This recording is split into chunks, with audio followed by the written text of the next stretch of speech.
Sobre planes de infraestructuras en los Estados Unidos. Soy Fernando Prieto, el secretario general de la Fundación Consejo España, Estados Unidos, que hemos tenido el gusto de poder colaborar con Uría Menéndez en la organización de este encuentro. La Fundación es una iniciativa público-privada y los socios con los que nos apoyamos son los que nos permiten llevar a cabo nuestra labor de promover contactos entre España y Estados Unidos. El programa lo tienen en el folleto que está escrito aquí. Para comenzar el programa van a darles la bienvenida don Luis de Carlos, socio presidente de Uría Menéndez, y don Gonzalo Ulloa. Y primero, don Luis de Carlos, socio presidente de Uría Menéndez. Luis, por favor.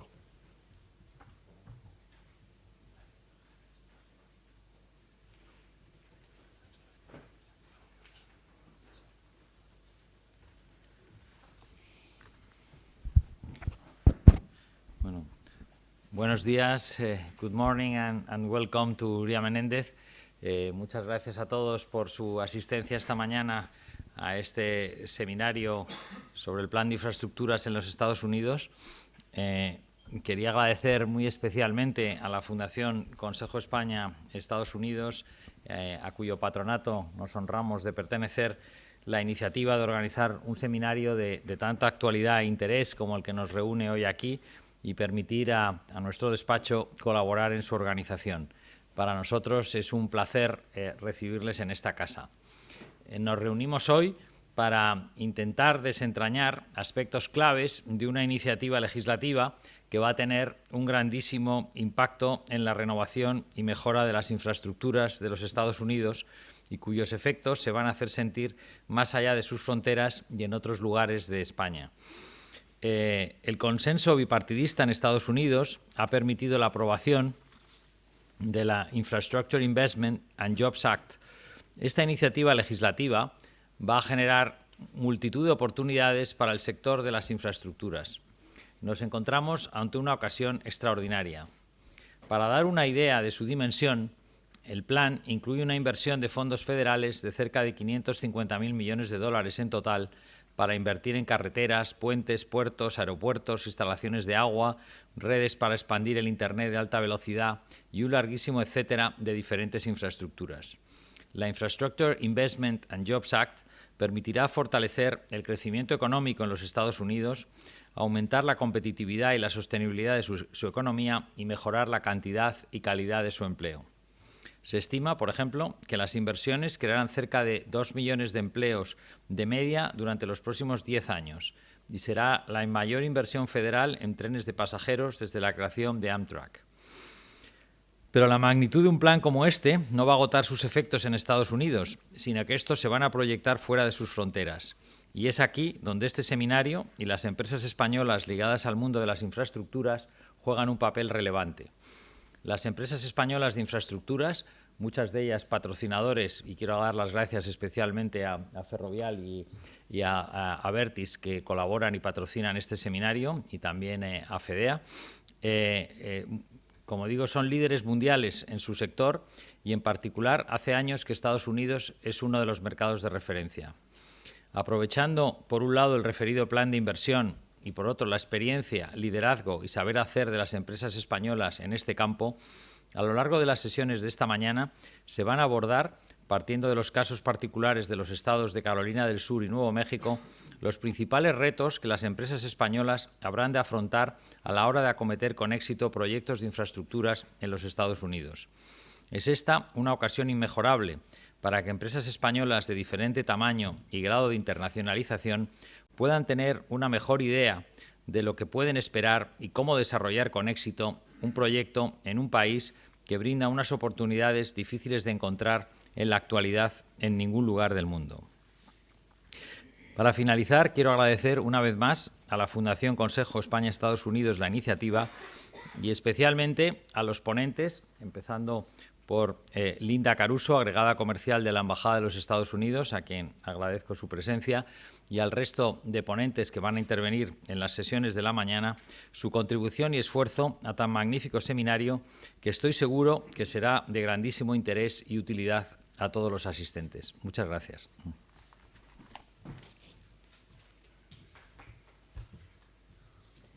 Gracias, Luis. A continuación, tiene la palabra don Gonzalo Ulloa, vicepresidente de la Fundación Consejo España, Estados Unidos. Muchas gracias, Fernando. Buenos días a todos. Good morning to our US friends who have come away from abroad, for which we're very grateful.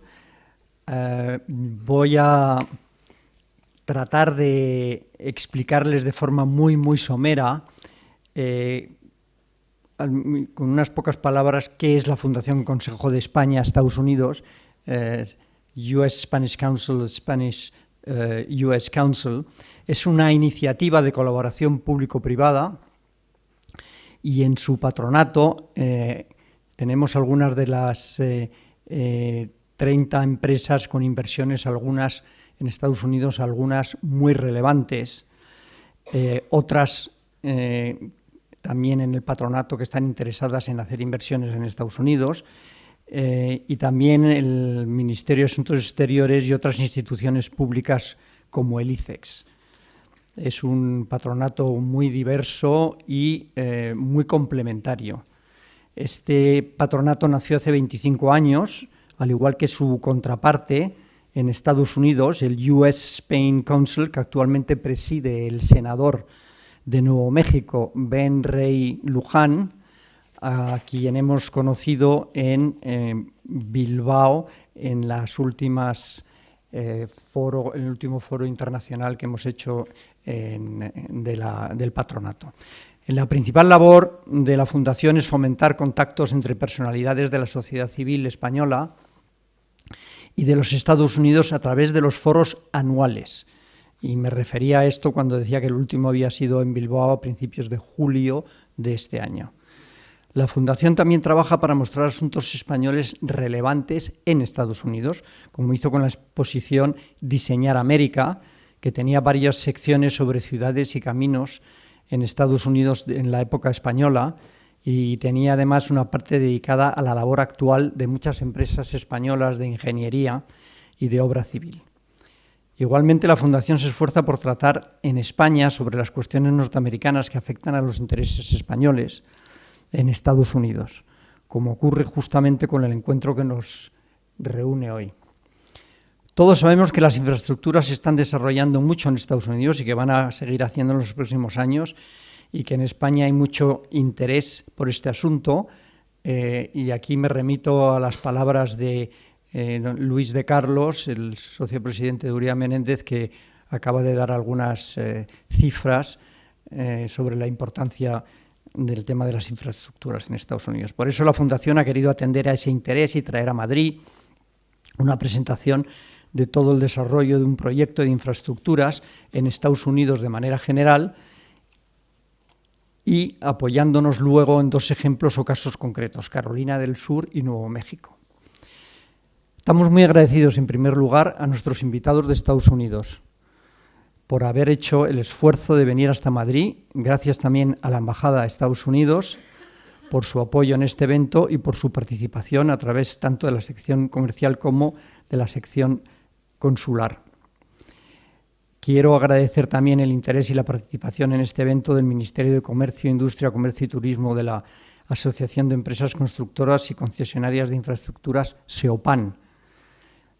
Hemos contado también en esta iniciativa con el fuerte apoyo y la gran colaboración de la Fundación de Estudios de Economía Aplicada Fedea, de Cintra, de Abertis y de Ferrovial, ambas muy presentes en nuestra fundación y en los Estados Unidos.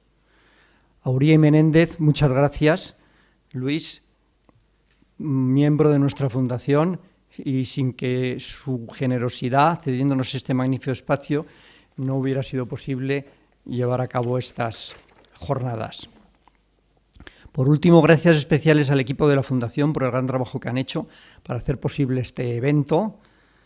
Muy en especial quiero destacar a nuestro secretario general, a quien ya han conocido, Fernando Prieto, y a Mónica Otero, por toda su dedicación y esfuerzo, en el que han contado también con Carmen Rodríguez y el resto del equipo. Gracias por venir a todos y especialmente a los que vienen de Estados Unidos, de Nuevo México. Y yo quiero contar una pequeña anécdota, es que ahora mismo me he vuelto a reencontrar con el alcalde de Alburquerque. El alcalde de Alburquerque, que es uno de los ponentes, que se llama Martín Chávez, le vi por primera vez en el año 2006 cuando tuve la suerte de asistir al tricentenario de la fundación de la ciudad de Alburquerque, y impulsada por el entonces embajador de Estados Unidos en España. Y tengo en mi memoria que la primera visita que hicimos al llegar a Alburquerque fue a la oficina y al despacho del alcalde, aquí ahora presente. Me estaba acordando de algunos detalles que le estaba contando a él, como un perro que tenía que se llamaba Duke, en nombre del duque de Alburquerque. Yo asistí con el duque de Alburquerque y nos hicieron un programa espectacular, con lo cual se lo quiero agradecer, y así como a Bianca Ortiz Bergen. Pues muchas gracias a todos. Gracias, Gonzalo. La Fundación es un esfuerzo de combinación de las instituciones públicas y privadas. Teníamos invitada a la directora general de Comercio e Inversiones del Ministerio de Industria, Comercio y Turismo, Alicia Varela, que desafortunadamente ha tenido que viajar fuera después de que hubiéramos confeccionado el programa MAPA, pero tenemos la suerte de tener con nosotros al subdirector general para Iberoamérica y América del Norte, Javier Sanz, que es quien nos va a hablar ahora. Javier, perdón. Perdón que me he despistado, Javier, perdona. Adelante, gracias.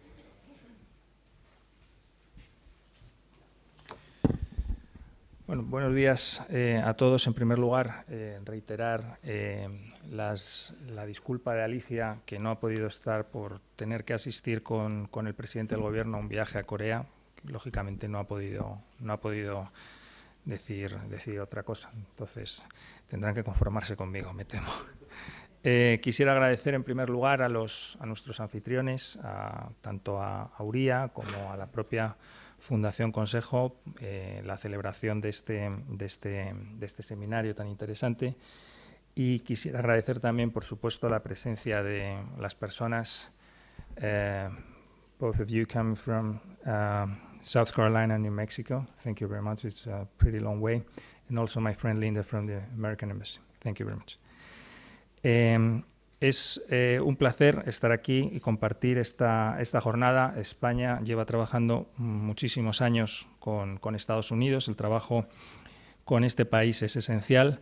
Evidentemente, Estados Unidos es el segundo destino después de Reino Unido de las exportaciones españolas fuera de la Unión Europea. Actualmente son 14.000 millones de euros en el año 2021 y ya 10.000 millones en los 8 primeros meses de este año. Por lo tanto, unas cifras muy notables.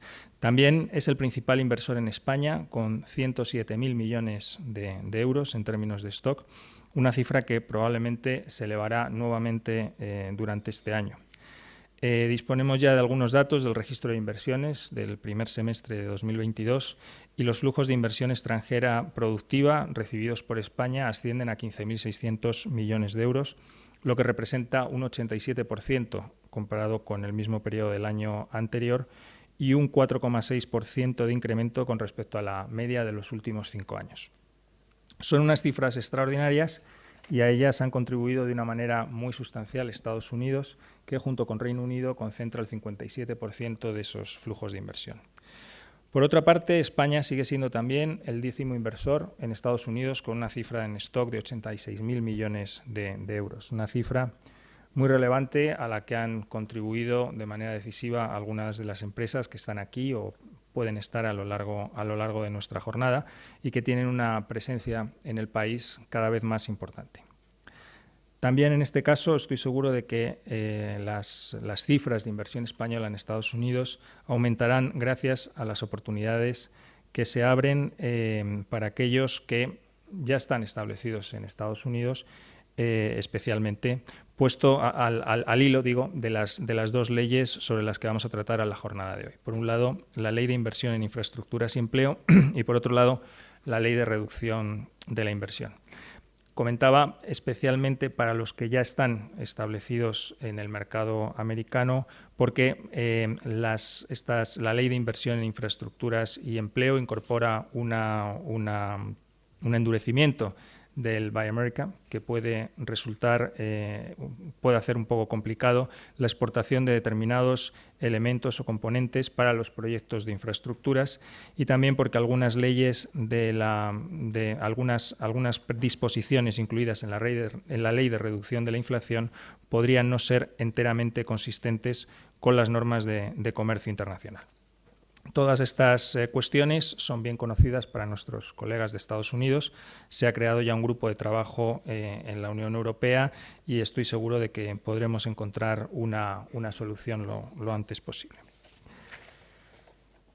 Estas dos leyes que estamos analizando esta mañana son, por escala, en términos de volumen de recursos y por ámbito de aplicación, dos leyes capaces de permitir a Estados Unidos dar un salto de gigante para revertir un enorme déficit crónico en inversión en infraestructuras y, a la vez, gracias a las sinergias y complementariedades de ambas leyes, lograr una reducción de gases de efecto invernadero también muy importante. Se estima que las emisiones podrían situarse en 2030 hasta un 40% de los niveles registrados en 2005. Sin duda pueden ser grandes logros. La clave ahora está en la ejecución y a estos efectos me gustaría compartir algunos puntos. En primer lugar, creemos que el enfoque que se ha diseñado para ambas leyes va a influir directamente en su ejecución. En este caso, y a diferencia de planes anteriores de inversión diseñados para dar un impulso inmediato a la economía, la Ley de Inversión en Infraestructuras y Empleo y la Ley de Reducción de la Inflación se han concebido con un enfoque de largo plazo que permita aumentar la competitividad de la economía a través de la reconstrucción de las infraestructuras. Su ejecución requerirá, por tanto, mucha planificación y diseño por parte de los estados, las municipalidades y las utilities, que son los propietarios del 90% de las infraestructuras de Estados Unidos. En este sentido, creo además que el sector privado puede tener un papel muy importante contribuyendo a plantear proyectos de envergadura que sean realmente transformadores.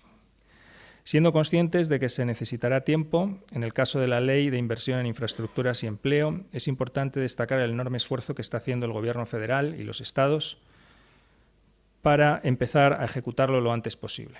De hecho, ya se han desembolsado más de 110.000 millones de dólares para la reconstrucción de carreteras y puentes, la modernización de puertos y aeropuertos, la sustitución de tuberías de plomo y la instalación de banda ancha. En concreto, más de 4.300 proyectos específicos en más de 3.200 comunidades en todo el país ya han recibido financiación. La mayoría de los fondos se han desembolsado directamente a los estados a través de programas ya existentes y conocidos, cuyos recursos se distribuyen en función de fórmulas que tienen en cuenta indicadores como el PIB o la población. Estos programas son el instrumento más importante con el que el Gobierno federal ayuda a los estados a financiar sus infraestructuras. Y dados los indicadores que se tienen en cuenta para la distribución de los fondos, no es de extrañar que sean los estados más grandes, lógicamente, los que van a recibir más financiación. California, Texas, Nueva York, Florida, Illinois y Pensilvania serán los 5 más importantes y en todos ellos hay una gran cantidad ya de empresas españolas que están presentes y que han ganado, de hecho, un buen número de proyectos, algunos de ellos muy emblemáticos. Estos estados serán también los que más financiación recibirán por la vía de los programas de financiación discrecional. Y es que no todos los recursos federales se asignan directamente a los estados, sino que parte los gestionan las propias agencias federales a través de programas en los que los recursos se asignan a través de procesos de concurrencia competitiva de los mejores proyectos. Normalmente, lo lógico es que sean los estados más grandes los que, contando con un mayor número de recursos humanos y mayor capacitación, estarán en mejores condiciones para presentar buenos proyectos. Este carácter discrecional, con el que se van a asignar buena parte de los 550.000 millones de dólares de recursos adicionales, es otro de los aspectos que creo que es importante destacar de la Ley de Infraestructuras y Empleo, básicamente por las oportunidades que abre para proyectos grandes con impacto, pero también por los retos añadidos que plantea. Hay más de 400 programas de financiación discrecional, muchos nuevos, y no todas las agencias del Gobierno federal tendrán probablemente los recursos humanos suficientes para definir las prioridades y criterios de selección de tal cantidad de nuevos programas. Se han anunciado ya 100.000 millones de dólares de financiación discrecional, una cantidad que no es menor en absoluto, pero de nuevo se necesitará tiempo para ejecutar. Se plantean, pues, retos en términos de capacitación y recursos humanos para poder gestionar la ejecución de la ley. Retos importantes para la propia ejecución también de los propios proyectos. Con un 3,5% de desempleo y una población activa que está todavía por debajo de los niveles prepandemia y a la que un buen número de trabajadores ya no va a incorporarse por jubilación, conseguir mano de obra es ya uno de los obstáculos principales a la hora de ejecutar proyectos. Creo que este es un tema importante también a tratar. Finalmente, me gustaría realizar una tercera observación sobre la Ley de Inversión en Infraestructuras y su impacto en las participaciones público-privadas, un segmento de actividad que todavía es reducido en Estados Unidos si consideramos sobre todo la dimensión continental del país. A este respecto, la pregunta que surge inmediatamente es hasta qué punto, con tanta financiación pública, se puede necesitar realmente movilizar financiación privada, de forma que el mercado de las participaciones público-privadas se vaya ampliando. La respuesta, no obstante, creemos que es que sí, puesto que es cierto que la ley prevé muchos recursos, pero las necesidades son también enormes. El hecho de que un buen número de estados ya disponga de una legislación que les habilita para este tipo de mecanismos es clave, y lo que se necesita es seguir haciendo un esfuerzo para explicar bien las implicaciones de este tipo de proyectos. En muchas ocasiones es la falta de comprensión la que acaba con sus posibilidades de desarrollo. Las empresas españolas son ya actores principales en licitaciones de este tipo. Están en una magnífica posición, por tanto, para reimpulsar el desarrollo de las PPP en este mercado. Esta posición la da una vasta experiencia de más de 40 años realizando este tipo de proyectos, tanto en España como en el mundo. Conocen bien los beneficios que se pueden esperar de estos mecanismos de colaboración entre el sector público y el sector privado y también los retos. Las empresas españolas han aprendido a desarrollar complejos modelos de predicción del comportamiento y a definir con certeza las mejoras que han de introducir para atraer nuevos usuarios.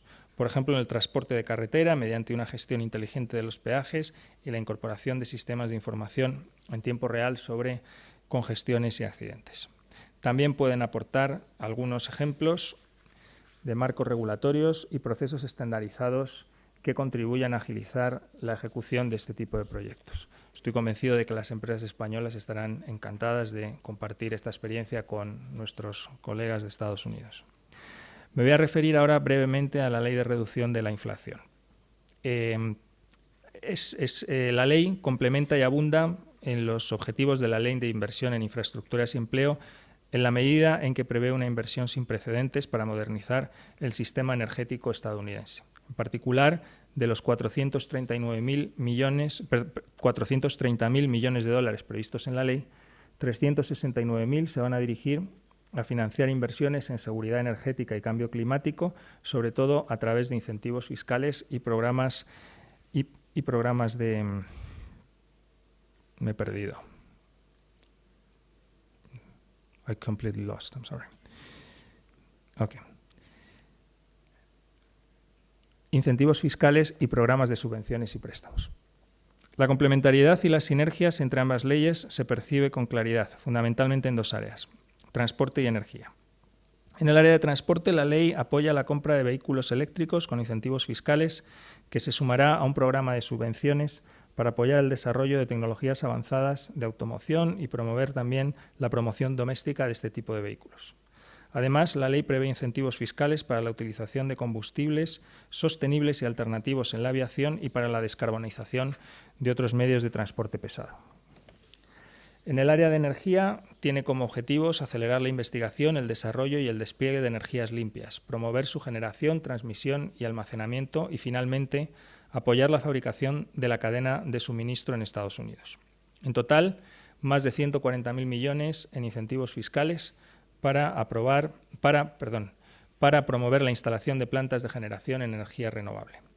Pero no solo se apoyan las renovables, también se apoya la nuclear con 30.000 millones de dólares en incentivos fiscales, el hidrógeno limpio con más de 13.000 millones y la captura de emisiones de carbono con más de 3.000 millones de dólares. Y para apoyar la producción en Estados Unidos de la cadena de suministro se prevén también incentivos fiscales por valor de casi 37.000 millones de dólares.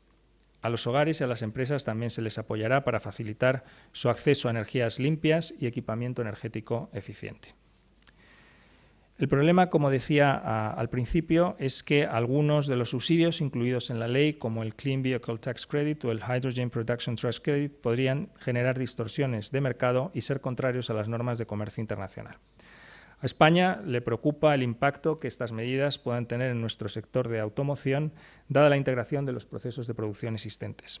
Nos preocupa también su impacto en las decisiones de inversión en las plantas de batería y, por último, el posible efecto de los suministros desde España para las plantas de energías renovables. España es y siempre será un socio prioritario para España, Estados Unidos y para la Unión Europea.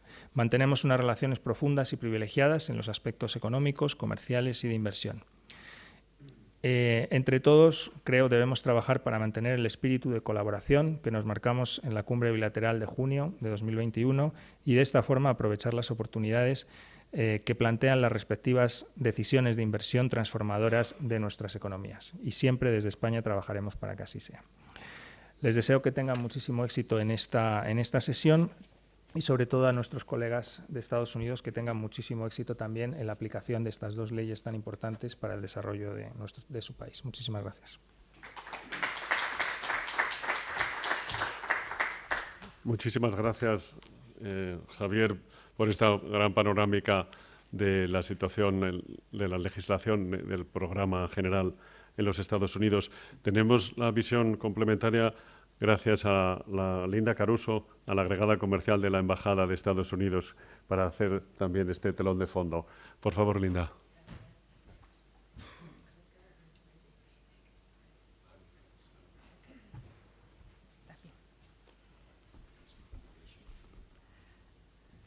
Hello, everyone. Thank you. Thank you for coming. First, I would really like to tell you what a pleasure it is to be here with everyone today. I need to congratulate the Spain-U.S. Council and your partners for organizing this seminar. The Uría law firm, you're wise, very smart to organize and invite gracias. The two U.S. state representatives today. It's so timely and important given the flush multiple laws and bills that we've just been able to pass last year. I'm really kind of in awe of our hosts and organizers because you listened to the questions that Spanish companies have, and they have been persistent, those questions. And they've been coming into our office, and the interest of Spanish companies now has hit a peak, a crescendo. And this organization today, this seminar, really brings a lot of light to the subject, and it's very comprehensive. So congratulations. And the information that we'll be listening to today is actionable too, which is most important. This historic investment in the United States, known as many things, the Bipartisan Investment Law, Infrastructure Investment and Jobs Act. There's also the Inflation Reduction Act and the CHIPS Act. So all of these bills are combining to provide opportunities that we would like to share with our close friends and allies, Spanish companies.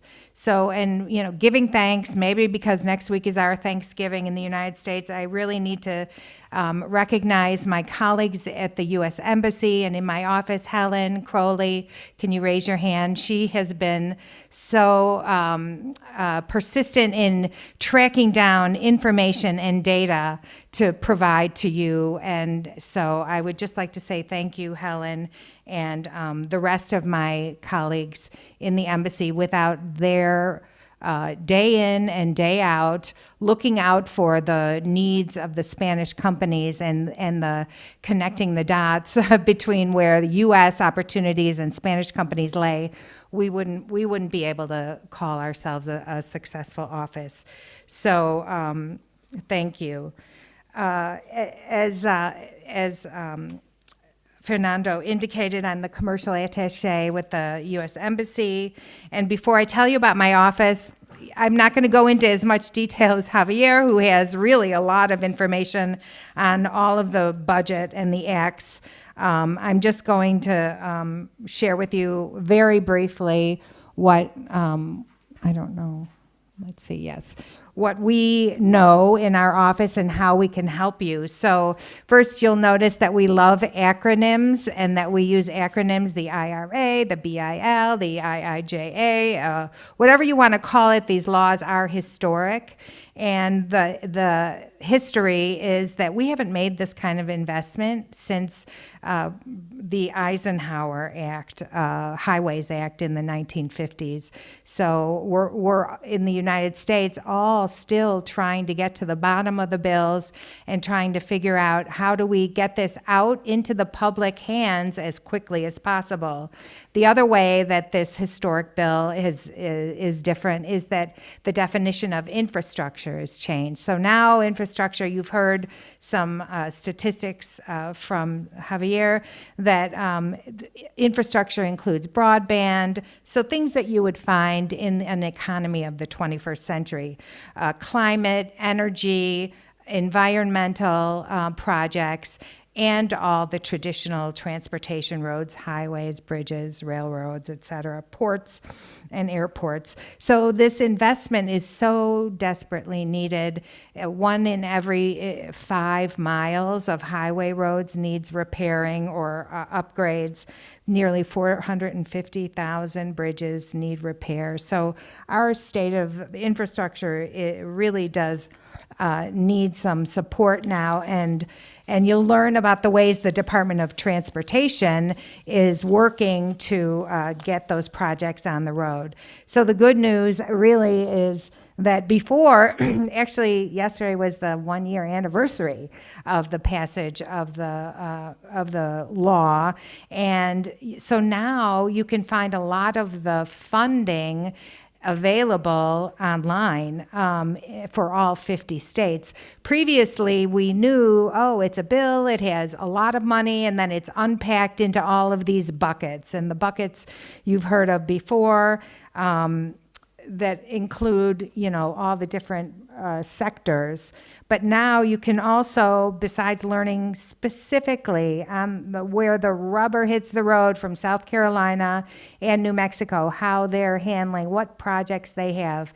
And you can also look at it online to find from all 50 states how the funding is being handled in the states. So, and again, the bill is channeling nearly 50% of the funding into the Department of Transportation. So you identified very well the majority, the major players in the United States for finding more information out about the funding. So other agencies are involved besides Department of Transportation. Of course, if it's an environmental project, maybe the EPA, Environmental Protection Agency, will be handling it, or other agencies. So Department of Energy has a hand in many of these projects. That's why it's important to figure out from the top down, where do I start and how do I find out more? So I just wanted to give you a quick preview of that build.gov website. You can click on any state and find out how much funding the states had, or you can look at the project map, which gives you projects around the country and see where they're being handled and how the spending package is being treated. So the dashboard on this site is very useful, and we're happy to connect you with anyone or help you navigate the site or figure out where do I start, because now I can talk about our office, which is right down the street on Castellana near the embassy. We're outside of the embassy, but we have been here for nearly 30 years. Our office is all over the world. Our offices are all over the world, and we have an office in every state or multiple offices in every U.S. state. We wear several hats. We mostly help U.S. companies promote their exports or find markets in foreign countries, but we also support foreign companies that are interested in investing in the United States. And for the purpose of today, that's where I'll be spending my time discussing how we can help you if you do have an interest in learning more about investment in the United States. So how do we help? We support foreign companies through our agency called Select USA, which is part of the Department of Commerce. And here in Spain, we represent, the U.S. Embassy represents Select USA. And we can help you by sorting through all of your questions and just letting you know that Select USA is a free resource for Spanish companies. And also, if a company has already a presence in the United States and would like to expand, we support that company too, and connect you with all the local state resources and industry associations for any industry-specific requests you might have, and just will help you unearth the domestic programs that are happening and to find, just navigate your way through the maze that is governmental regulations. There are some complex rules and regulations, and we're just set up to cut through the red tape. Our office is available for consulting. Call us. Actually, if you have your heart set on a particular state, we can help you just immediately get in touch with the economic development offices or Department of Transportation representatives from that state. So we're here to help you, and we're just as close as an email away. I need to tell you about the summit because it's coming up quickly, May 1st through 4th, and that's where it's like a trade show for investment. It's global in nature, and I can't emphasize enough the importance of, perhaps for the first time, perhaps you've been there before. I know our friends at Abertis have, and Ferrovial have traveled to the summit recently, but it's a one-stop shop for every Spanish company to meet personally people from all over the United States, because everyone gathers in Washington for the 4 days. The summit, the numbers tell a story in and of itself, that there's 36,000 attendees last year.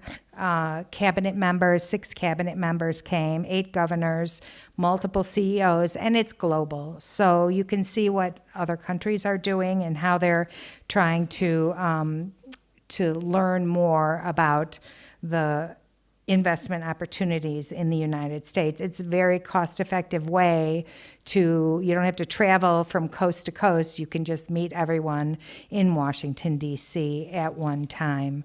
So just in closing, I want to remind you that it's coming up May 1st through 4th. Our ambassador has traditionally led the delegation, and she is behind all of our efforts to promote investment in the United States.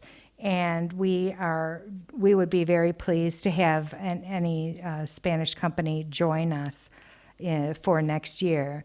So here you have our contact information, and please, we look forward to learning more about your needs and your questions as you try to navigate this historic time in the United States. Thank you so much for organizing.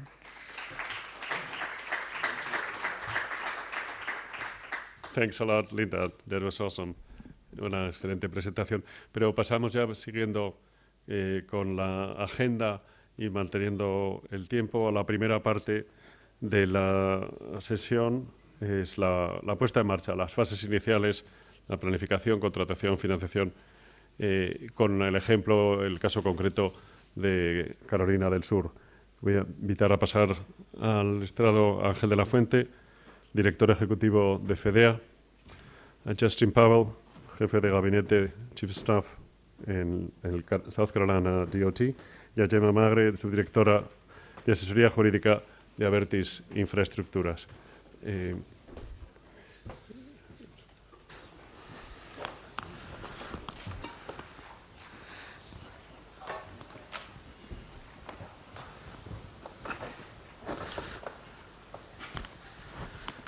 Hola, buenos días. ¿Se me oye? Bueno, gracias a todos por venir. Tenemos una primera sesión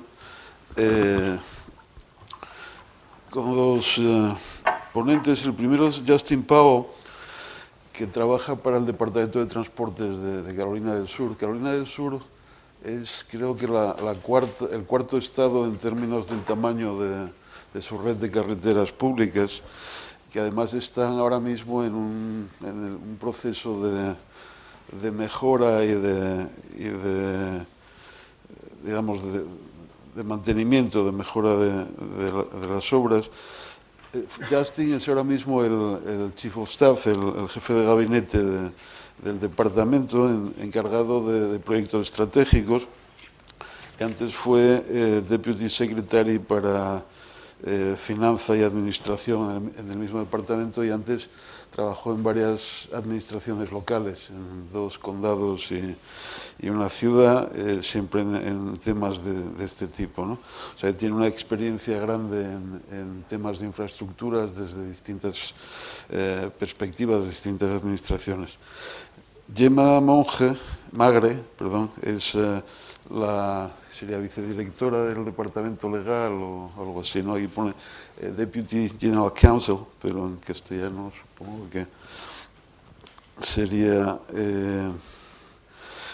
y ha trabajado primero en Clifford Chance unos años y después entró en Abertis, donde está en los consejos de varias subsidiarias internacionales de Abertis. Abertis es una de las grandes empresas españolas en temas de infraestructura, especialmente en la gestión de autopistas de peaje en muchos países, y Gemma tiene mucha experiencia en los aspectos legales y contractuales de los proyectos de inversión en otros países, o sea que son muy complementarios.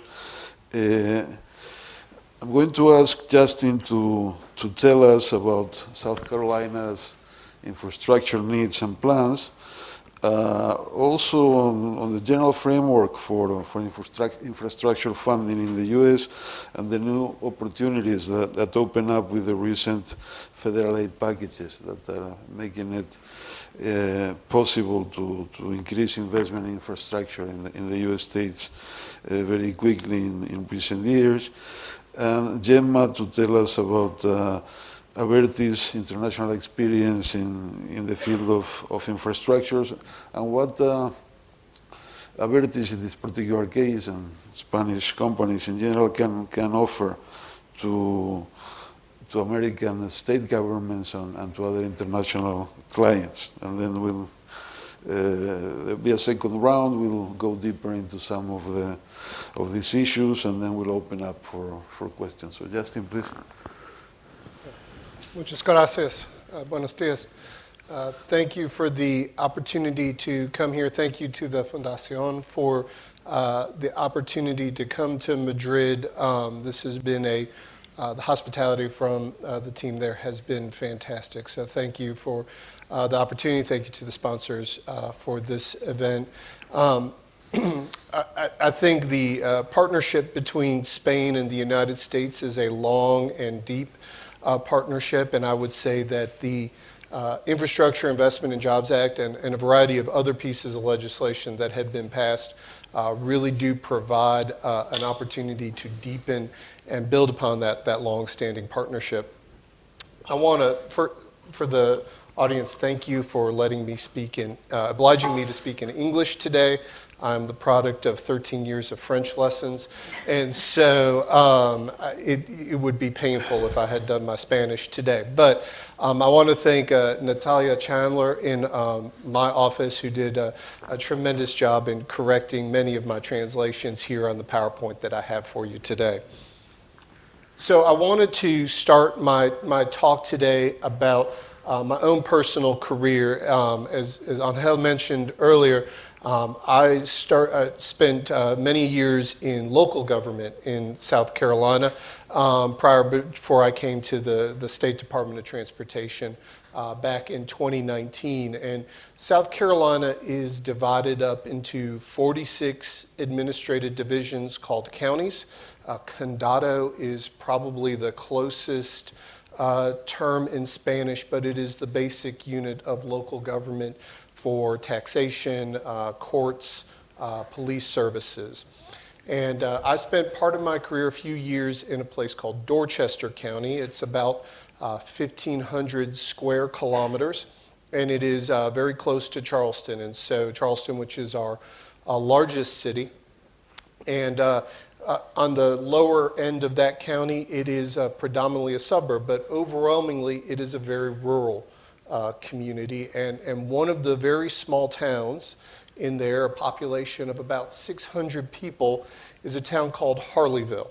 And Harleyville, if you will see there a little bit to the right, is a little restaurant, one little restaurant in that town called Just Desserts. They serve more than just desserts.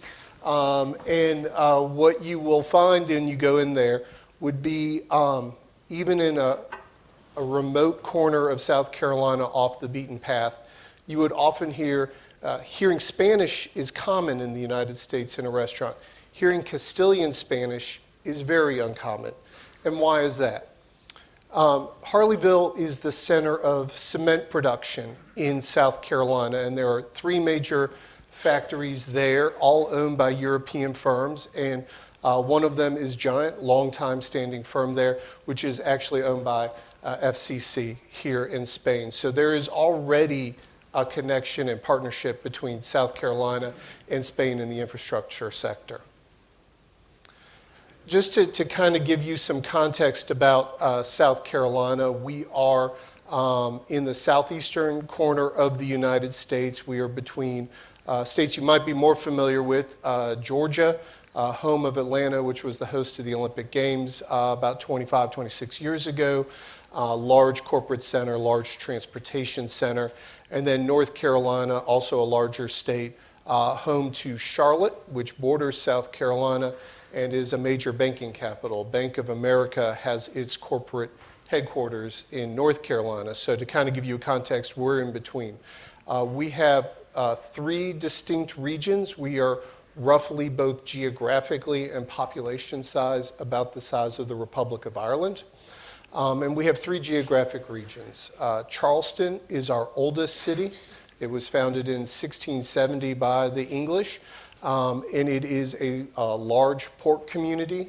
We have, and I'll talk about it a little bit later, the 8th largest port in the United States.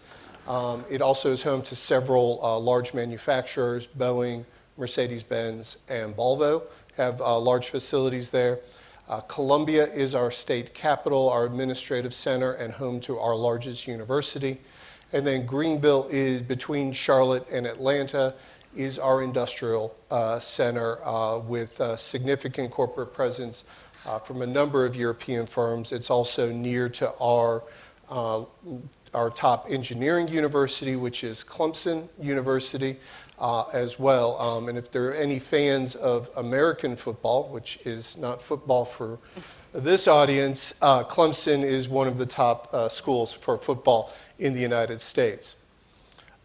We have a long tradition and partnership of significant foreign investment in South Carolina.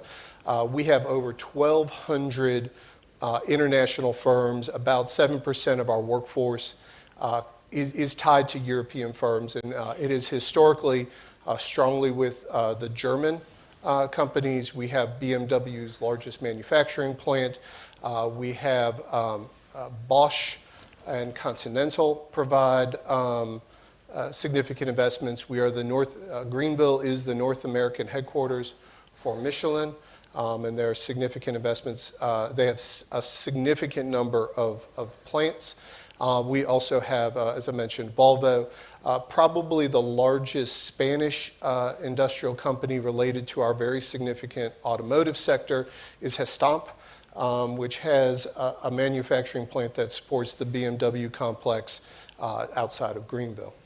But a long tradition, we have an office in Munich, one of the first states to open up a European office to encourage foreign investment. To kind of narrow down to why I'm here, our transportation system.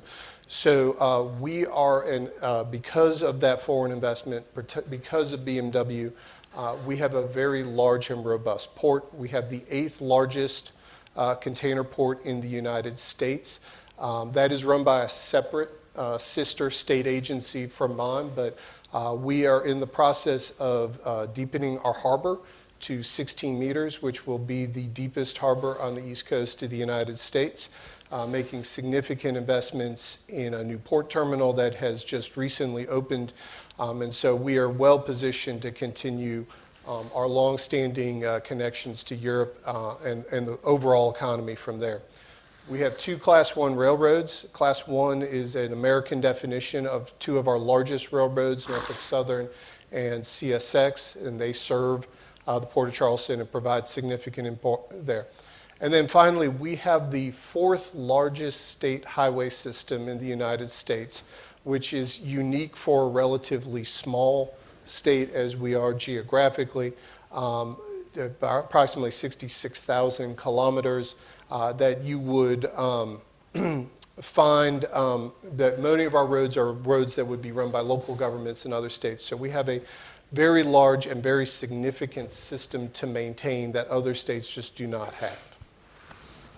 So I wanted to put a little bit of context about infrastructure investment in the United States, not only with the Infrastructure Investment and Jobs Act that was recently passed, but many of the actions that had been occurring before then. So we had a very significant underfunding in our transportation system prior to 2017. The legislature, our governing body, had historically chosen not to raise the taxes necessary to fund the needs to maintain our infrastructure. And so as a result, we had accrued a very significant amount of deferred maintenance on our system, and we were unable to really address some of the growth that we're confronting as a state. Our state legislature significantly increased our funding 5 years ago from a state side of what our state is generating for infrastructure investments. And that was largely through an increase in our gasoline tax on a per gallon basis that we have, as well as sales taxes on the sale of cars, increased the allocation of that to the state. And so that allowed us to implement a 10-year plan to really target and invest in our system and to begin recovering the system from that deferred maintenance that we had. And we focused on 4 key areas. Rural road safety. We unfortunately have some of the most dangerous rural roads in the United States, and so we wanted to make the improvements necessary to improve safety and to make those roads safer. We wanted to catch up on our pavements, the condition of our roadways. We were at only 1 in 5 roads were considered good by our definition, and we wanted to catch up on that 30 years of deferred maintenance. We have over 8,400 bridges in our inventory, and we set out a goal to replace 465 of them. And then finally, our interstate system, I believe the Spanish term is autopista, is critical to the economy that we have, particularly with the large manufacturing companies we have in the state. And so we wanted to make targeted improvements to significantly improve the capacity of that system by improving 3 junctions that would often cause congestion for freight, but also to widen and add capacity, particularly due to the significant increase in truck traffic that we are seeing from the Port of Charleston. So you can see the significant investment that occurred prior to the passage of that bill 5 years ago. We had on average about $1 billion worth of work under contract as a state. And that had kind of gone up and down, but had remained steady really up until that point. Thanks to the investments, and this is before any increase in investments from the federal government, we have quadrupled the amount of work that we have under contract. So we now have approximately $4 billion worth of work under contract. And I would expect, based on some projects that we are going to be putting out in the next year, that amount will be going up towards $5 billion, probably within 2023. So we have had very significant increases in investment, and so our, the orange cone has become, we like to say it has become our state flower as a result of that as well. So to share, we've made significant progress, basically consistent with our goals and exceeding our goals, and gave us the opportunity to believe we could do more. We had targeted 1,270 or 2,000, just over 2,000 kilometers in plan of railroad safety projects. We are more than halfway through that at 1,276 kilometers. We've resurfaced nearly 9,300 kilometers of roads, and the number of roads that are considered good in the state have doubled in that past 5 years, and so we're making significant progress there. We've started construction on 274 bridges and increased our target to 500 bridges, and then we have 129 kilometers of our interstate projects, interstate capacity projects underway, and believe we will well exceed the 225 kilometers that we had targeted in terms of work. So a significant amount of work was already going on prior to the passage of the Infrastructure Investment and Jobs Act, and really saw a significant increase in what we were doing. I think it's important to note, and Javier kind of alluded to this earlier, funding for transportation in the United States is really a partnership. The roads networks within the United States are owned exclusively by the state and local governments. The federal government really only owns roads on its properties that it has. It's military bases, national parks. And so the historic role has been for the federal government to support state and local governments in the maintenance of their system. And so when you look at the allocation of funding of where it comes from, in my state, about 58% of the funding for roads is derived from the state itself, predominantly through gasoline taxes and sales taxes, as well as license and registration fees for drivers. Each state has a different mix of funding, and so other states will rely on a variety of things. My friends in Mississippi rely upon the proceeds from the casinos that they have in there to maintain their roads, and other states rely some on tolls, and that really depends on the state itself. In our circumstances, the federal government provides about 42% of our funding, and that can vary by state, and so that the ratio of what the federal dollar is used for really does shift from there. So there have been, and Javier and Linda have kind of alluded to it, some very significant bills that have passed Congress in the past 2 years that really started during the beginning of the pandemic. And as Linda said, we love an acronym.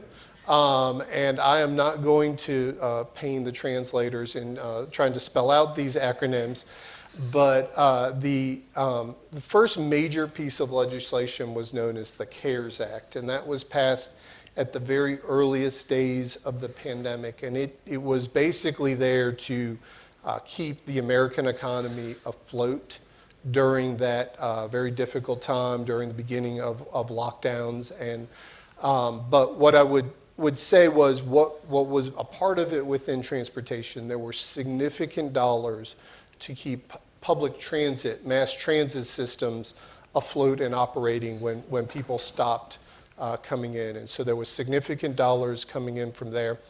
The CRRSAA Act was a follow-on bill from there, and that was funding that was provided to each of the state Department of Transportations to make up the lost revenue that they had from the loss of gasoline taxes because people are, in my state, traffic was down at one point 50% during the worst parts of the pandemic. And those were passed during President Trump's administration.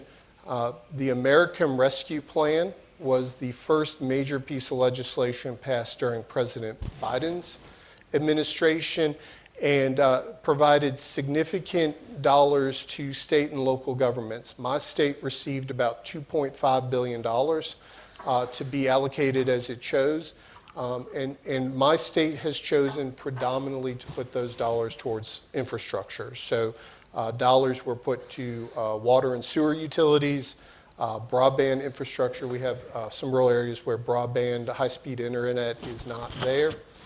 And then significant investment in roads, about $500 million towards transportation improvements.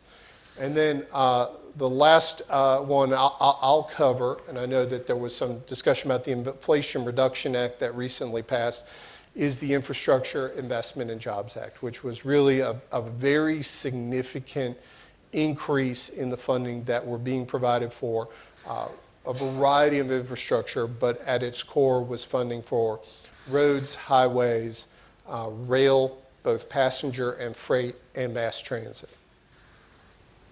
So I think several of the prior speakers have kind of shared some of the kind of key details about it, but I wanted to kind of put it down in simple terms. There was an increase for each state in the formula dollars, basically a guaranteed dollar that came to each one of the states. That increased by about 20 to 30%. So this was, even adjusted for inflation, a larger investment in infrastructure transportation that has been done since the 1950s when President Eisenhower started building the interstate system. It established a series of new programs, so there were new items that were put in. I think some of the things that have gotten the most attention have been towards installing electric vehicle chargers and establishing a national network, funding for carbon reduction activities, funding for resiliency activities that were put in there. One of the things that has been a major change for states has been the creation of competitive grants. Historically, we've relied upon, I would say, an entitlement from the federal government. There is $100 billion over the next 5 years in competitive grants for all levels of government, state and local, that they can compete for, and the decisions will be made out of Washington rather than that, and there will be challenges related to those opportunities. And then lastly, there have been new standards put in for PPPs, public-private partnerships. There is there is a borrowing program at the federal level for subsidized borrowing for large projects. They now require a value for money analysis to see if a PPP actually makes more sense than a traditional financing mechanism here. So something new for those participants, and I think an opportunity for Spanish firms.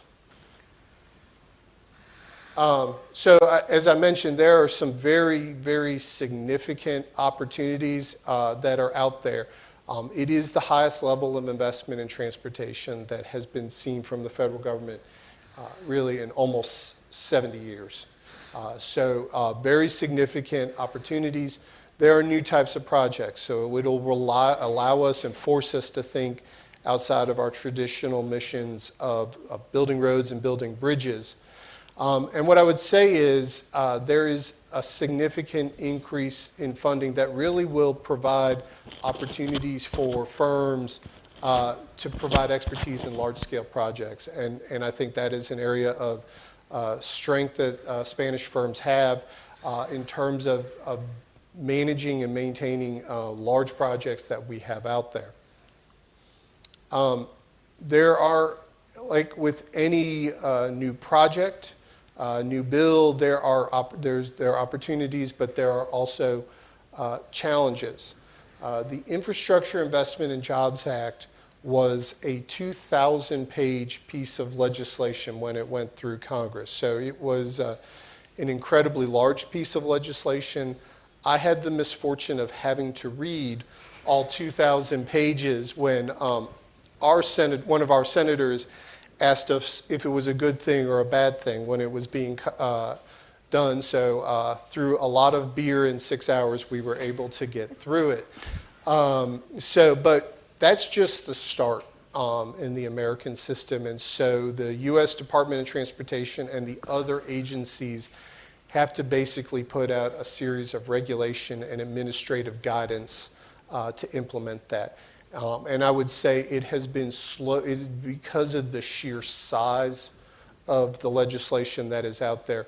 It has been relatively slow to come out even a year later, and there are parts that we still don't have guidance on a year after the bill had been adopted. As I mentioned, there's a tremendous amount of money coming out there for competitive grants, but we do not know where or what projects will get funded. There have been a series of grant solicitations already done. My state has $250 million worth of grant applications for some very large projects that we have not heard any response for, and those were turned in back in the spring and summer. So that has been slower. The administration has made a priority to fund not only historically transportation dollars have come to states, they have made a priority to fund not only state governments, which are generally equipped to handle large projects, but also to fund local governments. And the capacity of our local governments varies, and so some of them may not have the ability to manage those funds as they've been received.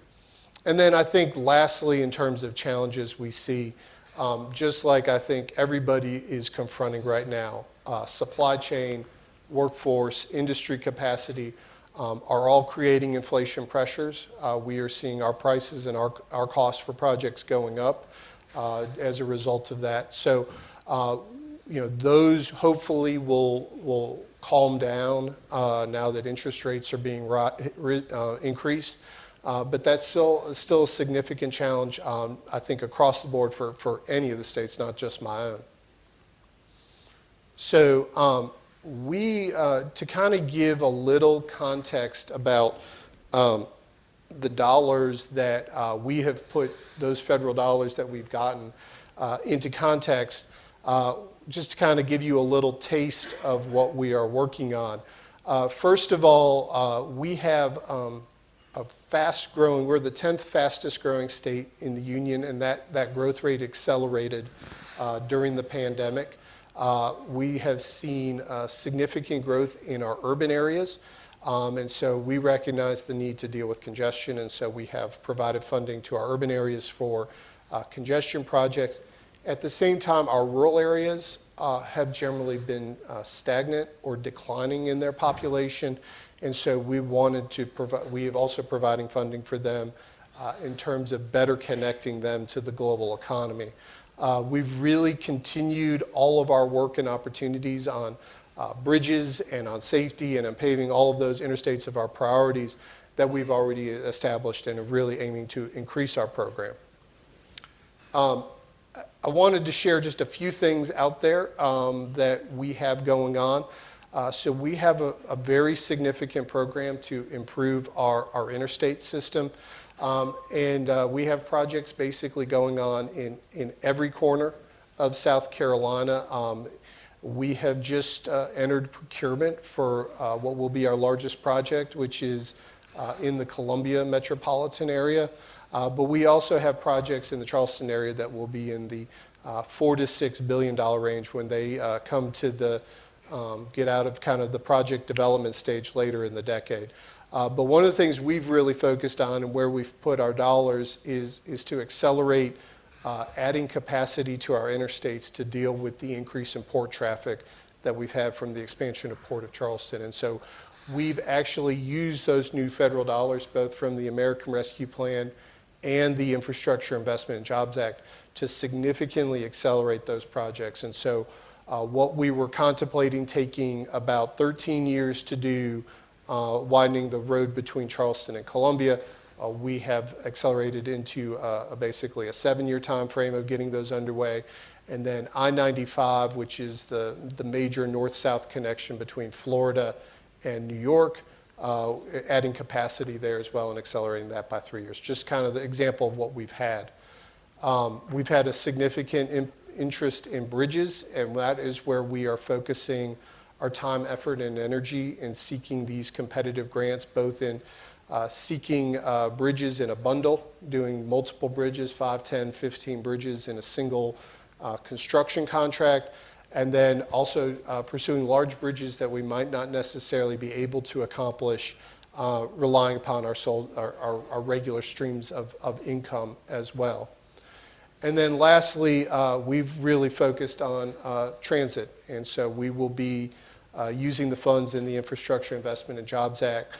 We are pursuing the construction of our first mass transit system in South Carolina, a bus rapid transit system in the Charleston area. So that is about a $675 million project once it is, if we get the funding from the federal government. So I think I have sufficiently gone in probably more detail than you care to, but I think it is an exciting time related to infrastructure in the United States. I think there are significant opportunities for not only the domestic industry to grow and expand. I think there are opportunities for international firms to come and lend their expertise. And I'm happy to yield the floor back to our moderator. So. Thanks, Justin. Gemma. Sí. Si podemos poner la presentación. Sí, podéis.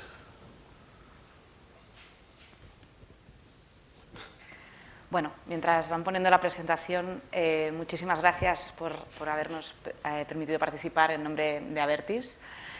Como decía Ángel, llevo ya más de 13 años en Abertis ayudando al crecimiento de la compañía, siempre vinculada con las nuevas adquisiciones y la financiación de proyectos de infraestructuras.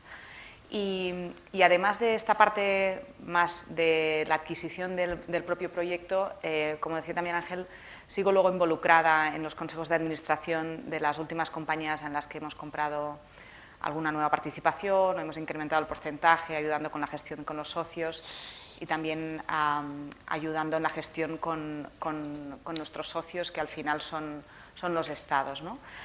Desde el 2020 estamos presentes en Estados Unidos. Os voy a contar un poco cómo podemos ayudar desde Abertis a mejorar o a mantener las infraestructuras en algunos estados de Estados Unidos, como ya estamos haciendo en Virginia y hemos hecho también en el pasado y seguimos haciendo en Puerto Rico.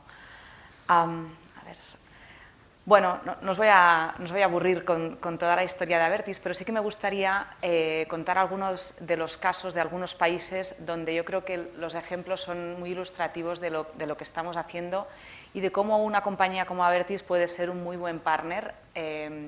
Como decía mi compañero, a veces los fondos públicos no son suficientes para poder mantener o construir una red de infraestructuras tan grande como es la de Estados Unidos, y ahí estamos, ¿no?, los operadores privados para ayudar en esa gestión.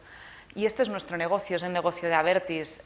No es tanto la construcción y luego la entrega para que el propio Estado gestione ese activo, sino que seguimos siendo un partner a largo plazo y seguimos siendo alguien totalmente alineado. Nuestra visión es hacer contratos que sean win-win, tanto para el Estado como para Abertis, y que al final nos lleven a poder hacer una vía larga de muchísimos años y poder seguir ayudándolos en conexiones, en la mejora de la propia infraestructura, en mejorar los puentes, en mejorar los sistemas de peaje, etcétera, ¿no? Y además, bueno, aquí he puesto un poco los grandes rasgos de Abertis, ¿no? Para los que no lo conozcáis, Abertis es una compañía que lleva 60 años operando infraestructuras. Ahora estamos totalmente centrados en infraestructuras de peaje. Estamos en 16 países, operamos 8.000 kilómetros de autopistas y tenemos dos grandes focos: la seguridad, que yo creo que en esto estamos súper alineados con los estados, y las infraestructuras de calidad. Nosotros no operamos carreteras, sino que operamos infraestructuras o autopistas de calidad, ¿no? Esta es nuestra marca y es nuestro reto y por lo que luchamos, ¿no? Y además, en la actualidad, que yo no diría, ¿no?, que es una moda, sino que es una tendencia y que es algo que tenemos que seguir luchando, y más estos días, es en las emisiones y en el ESG. Hoy en día es uno de nuestros aspectos más valorados dentro de cada una de las concesiones. Intentamos reducir cada año las emisiones, intentamos construir infraestructuras que permitan reducir esas emisiones con puntos de carga, como ahora contaré más adelante, o con vías para vehículos autónomos. Estamos haciendo test para mejorar este tipo de infraestructuras, y ahora iremos viendo ejemplos así más visuales, ¿no? Bueno, estas son las últimas dos inversiones que hemos hecho. En Estados Unidos ya estábamos a través de Puerto Rico, teníamos ya 3 activos, y en el 2020 conseguimos entrar en México, que era uno de los mercados que llevábamos muchísimos años intentando conseguir e intentar entrar. Compramos una plataforma importante y tenemos, diría, una de las plataformas más importantes en México, que creemos que es un país estratégico tanto para nosotros como para Estados Unidos. Y luego compramos un activo que es Elizabeth River Crossing, que está en Virginia, y que nos ha permitido por fin entrar en el mainland de Estados Unidos. Y otro dato que me interesa resaltar de esta slide, que es que tenemos en los próximos años commitments en más de 150 proyectos distintos. Esto se dice rápido, ¿no? Pero es así, y esto está en nuestro plan, y estamos muy orgullosos de seguir creciendo. Bueno, en España yo creo que a lo mejor es el mercado más conocido por todos. Estamos en un momento crucial para las infraestructuras en España. Hemos sido y seguimos siendo el primer operador en España, y un poco el ejemplo que quiero dar en España y que puede servir para esta colaboración es en la AP7, justo antes de que pasara a ser, bueno, que devolviéramos la concesión, ¿no? Hicimos el primer test de vehículos autónomos dentro del Estado, dentro de la península, y bueno, empezamos a poder desarrollar este nuevo futuro, ¿no?, que prevemos para el mundo de las infraestructuras. Francia. Bueno, Francia hoy en día es nuestro principal mercado, es el que aporta más en el EBITDA de nuestra compañía. Hemos crecido, o sea, a pesar de que Francia tiene un sistema muy particular, porque bueno, lo que hicieron es privatizar todas las autopistas, lo dividieron en en 4 trocitos y cada uno pues, licitó uno de los trocitos. Nosotros nos quedamos la parte norte, como podéis ver en la imagen.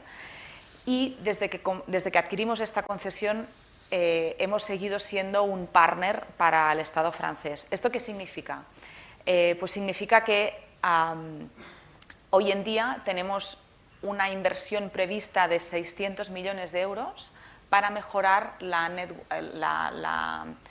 autopistas o el network que estamos operando. Esto en otros estados o en otros países que deciden gestionar las infraestructuras de manera no con un PPP, sino de manera pública, pues significaría un gasto para el Estado de 600 millones que en este caso pues estamos soportando nosotros, obviamente a cambio pues, de extensión de periodo de concesión, de subidas en los peajes, etcétera. Al final, obviamente, hay un negocio detrás, pero nosotros creemos que para Francia, ¿no? Esta manera de crecer es una manera óptima. Y al final, esto se puede ver en el estado de las infraestructuras, que es perfecto, ¿no? y estamos muy orgullosos de esto. Italia, también tenemos una autopista en Italia que operamos desde hace algunos años. Brasil, aquí sí que quiero detenerme. En Brasil estamos operando 3.200 kilómetros de carreteras, que también se dice rápido.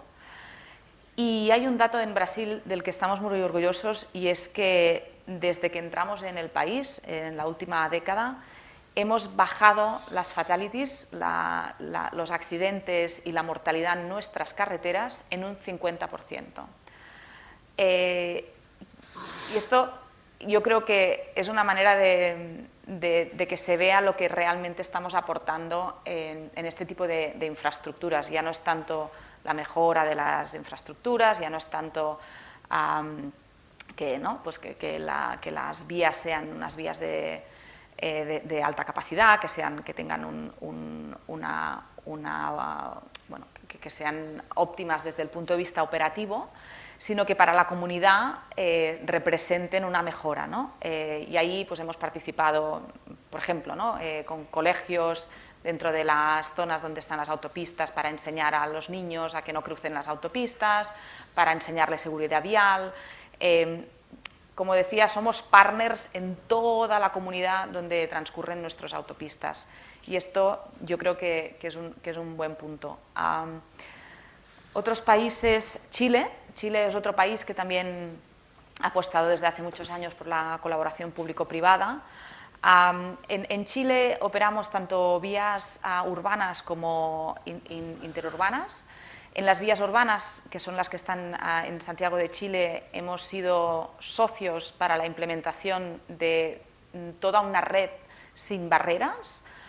Todo lo que es la ciudad de Santiago tiene una entrada y una salida sin barreras, con peajes dinámicos que además ayudan a gestionar la congestión de estas grandes ciudades, que era uno de los comentarios que también hablábamos antes.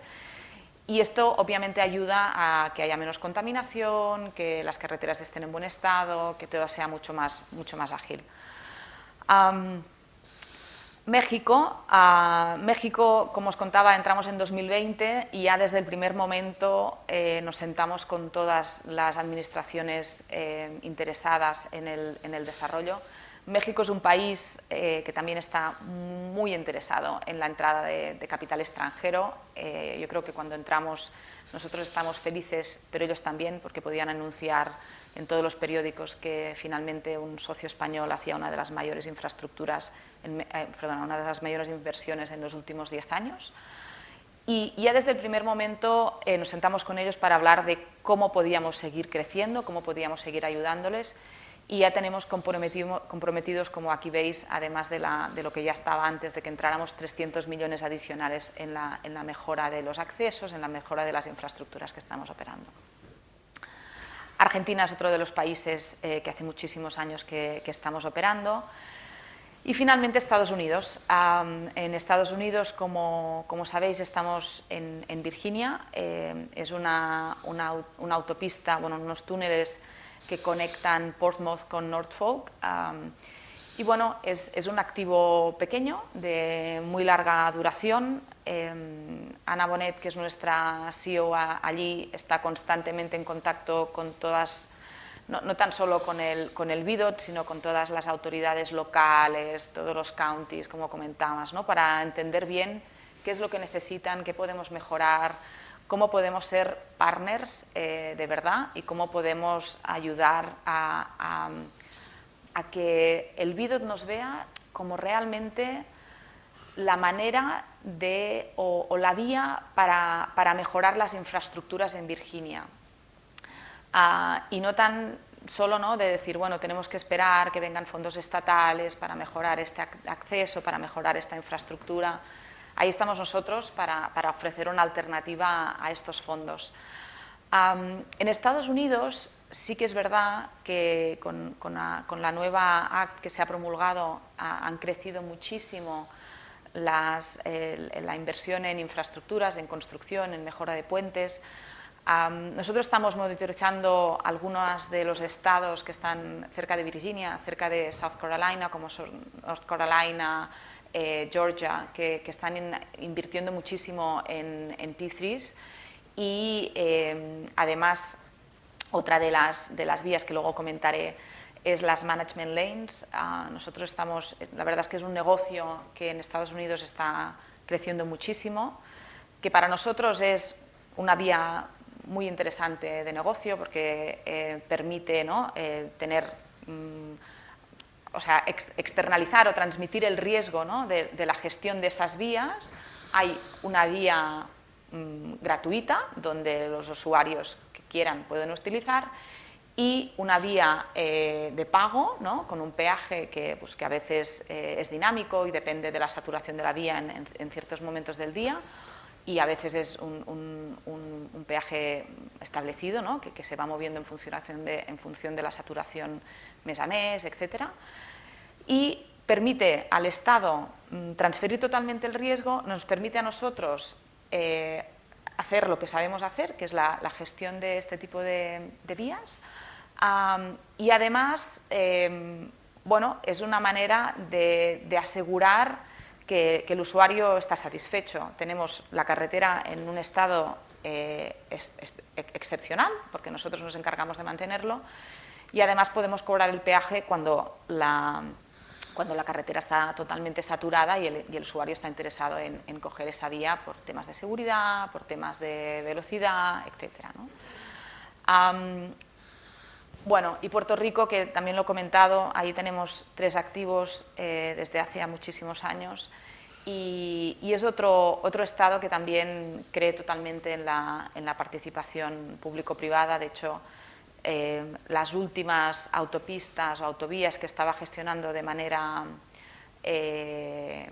bueno, no privada, sino que estaba gestionando el propio gobierno, ahora, como sabéis, han salido a licitación porque realmente creen que el sistema PPP es un muy buen sistema y está funcionando muy bien en el país.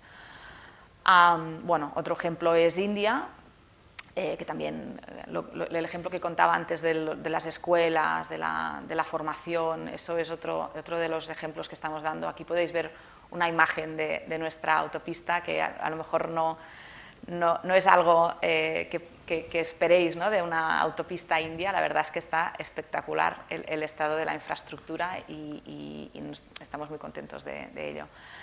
Además, Abertis tiene otra línea de negocio que, para no aburriros, os voy a contar así muy rápidamente, que es Abertis Mobility Service, que también lleva muchísimos años en Estados Unidos y en todo el mundo, que es más la gestión de peajes, pero de gestión de peajes desde el punto de vista más tecnológico y como socio de algunos de los peajes que están, o sea, no se han privatizado, pero lo que hace Mobility Services es ayudar a ese Estado a gestionar el cobro de esos peajes, ¿no? Instalamos pórticos, mantenemos estos pórticos, tenemos call centers, ayudamos en la captación de imágenes, y además estamos ayudando muchísimo en todo lo que es el congestion charge y la gestión de de la congestión en grandes ciudades o en vías urbanas. Y esto es otro de los negocios en los que también está Abertis o en este caso Mobility Services. ¿Qué más?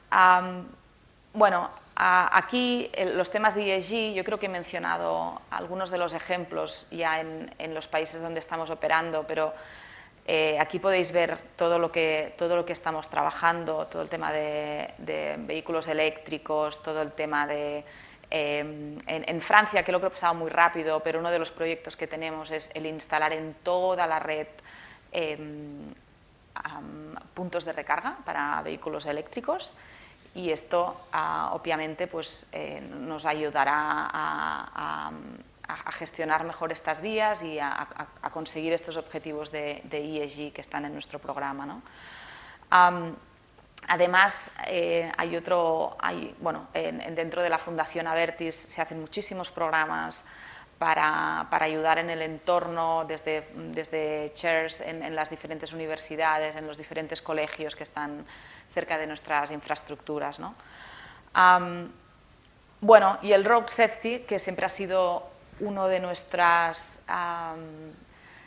prioridades, por no decir la prioridad, para que nos hagáis una idea, nosotros en todos los consejos de administración que tenemos, el primer punto del orden del día es cómo vamos con road safety, cómo se están reduciendo la siniestralidad, cómo se está reduciendo los accidentes laborales de nuestros empleados o de nuestros subcontratistas, porque muchas veces o siempre le damos la misma importancia a los subcontratistas que a nuestros propios empleados a nivel de reducción de mortalidad o de siniestralidad, etc. Esta es nuestra insignia, ¿no? Tener vías en excelentes condiciones que además den esta seguridad a los usuarios, que los usuarios busquen esto en nuestras autopistas, que cuando entran en nuestra autopista estén seguros de que va a ser una vía safe, que va a ser una vía donde ellos, cualquier problema que puedan tener, van a estar bien atendidos con unos tiempos de respuesta que aunque sean 2 horas, nosotros a veces nos comprometemos en estar en 20 minutos, en 15, en el mínimo tiempo. Tenemos patrullas constantemente circulando por nuestras vías, mucho más de lo que nos piden los contratos de concesión, porque nuestro orgullo, ¿no?, es poder decir que los usuarios están en las mejores manos posibles. Bueno, y luego la innovación, que yo creo que también he ido contando un poco en cada uno de los países en los que estamos operando, ¿no? Y la fundación, que también hemos ido contando. Bueno, y esta es un poco una foto de lo que hoy es en día Abertis. Pues muchas gracias. Nos hemos pasado bastante tiempo, pero se ha cubierto buena parte de los temas que habíamos dejado para el segundo segmento. Quizá en 5 minutos, para rematar un poco, Justin, perhaps you can tell us go a little bit more into the concession cycle, the regulations, how it works, possibly differences across states, and Gemma, a little bit on the advantages that you see to PPPs relative to other ways of working these concessions. You have like 4 minutes each. 4 minutes, no pressure. No pressure at all. No, I would say, certainly what you have to keep in mind when doing business in the United States on the transportation sector, there are 52 different rules of engagement in each one of the states. So there's 50 states plus the District of Columbia, Washington, and Puerto Rico are treated as states. And so there are different rules of engagement, different rules of procurement. And so I would say every state uses the traditional, they hire a designer, then they build it, the quantities are defined, the conditions are known, the plans are pretty set and firm, and then they ask for a contractor to bid on that.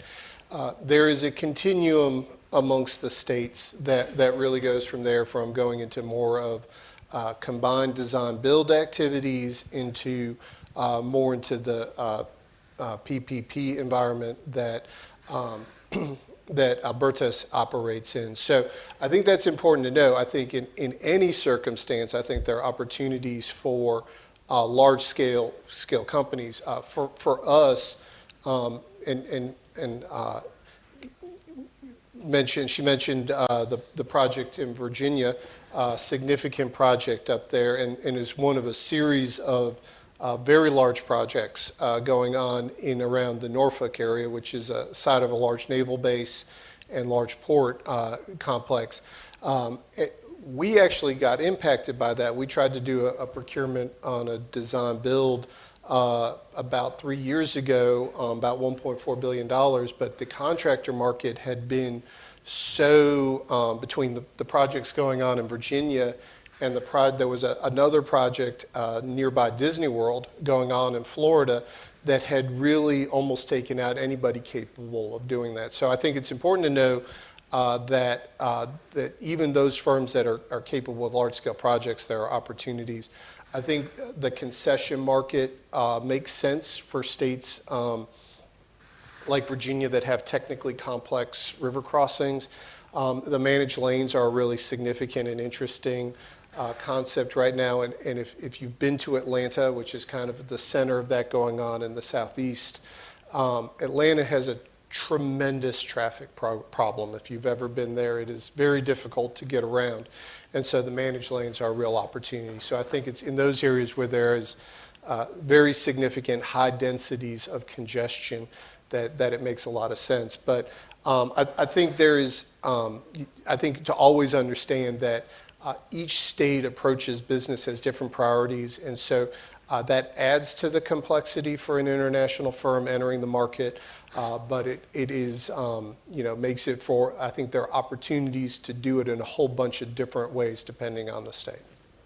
Yeah, completely agree. And my point of view is that PP3, as I said, is an excellent way of getting the infrastructures in a good shape and in good state. In addition to that, I forgot to mention that in my intervention before, having partners like Abertis that we operate assets around the world has the advantage of that we know different problems, opportunities that happen in other countries, in other states, so we can put together solutions or alternatives to the infrastructures that were perfect in Chile and maybe are not perfect in the States, but with the help of something that happened in Brazil or something that happened in Puerto Rico, we can develop the best alternative for you and for Abertis as well. So that was, I would like to mention that P3 is, in my point of view, yeah, it depends on the state, completely agree. It depends on the congestion on the city. It depends on how you're expecting from that particular infrastructure.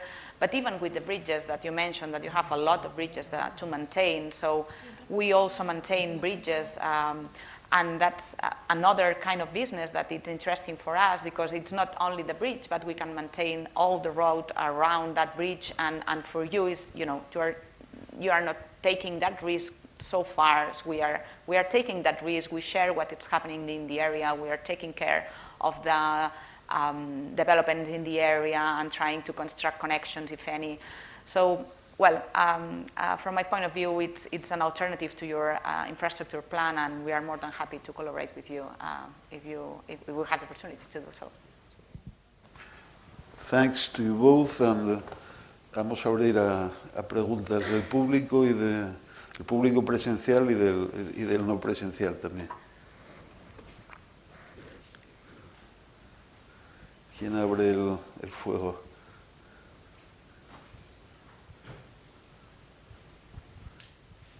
Hola, buenos días. Traslado las preguntas que llegan a través de nuestros distintos canales desde la Fundación y tenemos varias preguntas para Justin. Las voy a formular en español porque creo que no va a haber problema. Una de las preguntas que nos trasladan es ¿cuál es el proyecto de infraestructura de mayor envergadura que hay en este momento en Carolina del Sur y qué nos puede contar al respecto? Absolutely. So right now we are in the largest project we've ever tackled is a bridge crossing in Charleston that we had done about 15 years ago. Actually was one of the first cable-stayed bridges in the United States, and we used the European Insider model to build that project.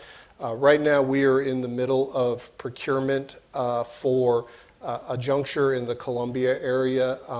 It's been broken up into a series of phases. The total, we call it Malfunction Junction, which is a rhyming convention for us, but it is a point of tremendous congestion and frustration. I drive through it every day, and that's about $2 billion, and the largest phase is presently in construction.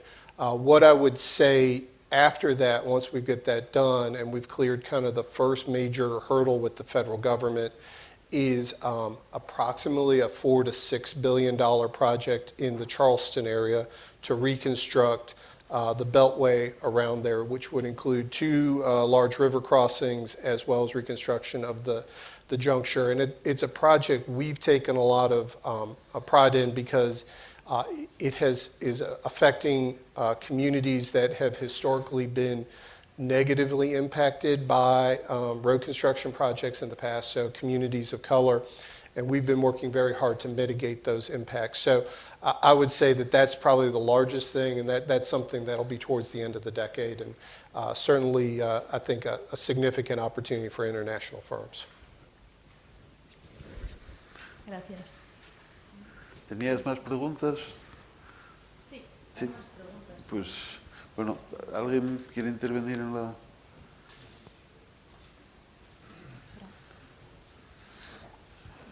Yo tenía una para Gemma, que Abertis ha tenido mucha relación con autoridades locales, regionales, estatales en muchos países. También las ha tenido en otros estados de los Estados Unidos. Esa experiencia de trato con los administradores locales, estatales, ¿cómo cree que puede servir al presentarse en los Estados Unidos? ¿Es relevante el hacerles ver si es relevante para ellos que han tenido con contrapartes similares a ellos en México, por ejemplo? Es decir, si es un activo que Abertis ve que se le valora ese trato con administradores que tienen muchas restricciones, ¿no? Capacidad, supongo, de administrar, a veces insuficiencia de medios de personal, presión de los administrados, que supongo que el nivel estatal y local es diferente del nivel federal, que está más lejos de la realidad cotidiana y que viven los problemas más directos. Sí, no, obviamente, para nosotros es un estandarte, ¿no? El hecho de poder ir pues no sé, al Bidot de Virginia y decir pues que igual estamos hablando con ellos, que estamos hablando con un par de estados en India, en Brasil, en México, en Francia, porque es verdad que cada estado, que cada país, y más en Estados Unidos, ¿no? Que tenemos muchísimos estados con los que formar un consorcio, es distinto, pero en realidad siempre es el mismo tipo de activo. Siempre estamos hablando de infraestructuras, de carreteras, ¿no? De autopistas, y los problemas tampoco son tan distintos. Al final pues puedes tener problemas, pues no sé, con las comunidades locales por un tema de accesos, por un tema de ruidos, por un tema de falta de seguridad en el acceso a las infraestructuras, puedes tener problemas de fondos, ¿no? De que al final pues necesitas hacer unas mejoras y el Estado pues no tiene fondos. Claro, ahí con nuestra experiencia podemos ofrecer millones de soluciones, bueno, millones no, pero un montón de soluciones, porque en Puerto Rico les funciona un sistema, en Brasil otro. Ejemplos, pues hemos pasado, bueno, en España aún seguimos, pero en muchísimos países hemos sido capaces de pasar de los sistemas de peaje cerrado a sistemas de free flow. Y en estos ejemplos, pues, por ejemplo, ahora estamos colaborando con el gobierno francés, que también están interesados en pasar de barreras a free flow. Para el gobierno francés, tener un partner como Abertis es una ventaja, porque nosotros podemos decir, mira, en Santiago de Chile lo hemos hecho así, en Virginia lo estamos haciendo así en los túneles, en Puerto Rico hemos sido capaces también de pasar alguna de las vías que teníamos de peajes cerrados en free flow, y así con muchísimos otros ejemplos. Y esto, que para nosotros es un asset, un activo dentro de la compañía, también lo es para las propias administraciones. Y cuando Ana, nuestra CEO en Virginia, llegó, ¿no? A veces te encuentras con entornos, ¿no? que te ven como el peaje, ¿no? Y poco a poco, explicando lo que hacemos, que no es tan solo el cobrar el peaje, sino que hay muchísimo más detrás, es interesarte por el county que tenemos al lado, qué necesita, qué espera de la infraestructura, por qué está en contra del peaje, ¿no? Porque resulta que hay unos ruidos, porque resulta que en esta zona se está generando muchísima contaminación, porque hay una serie de vertidos.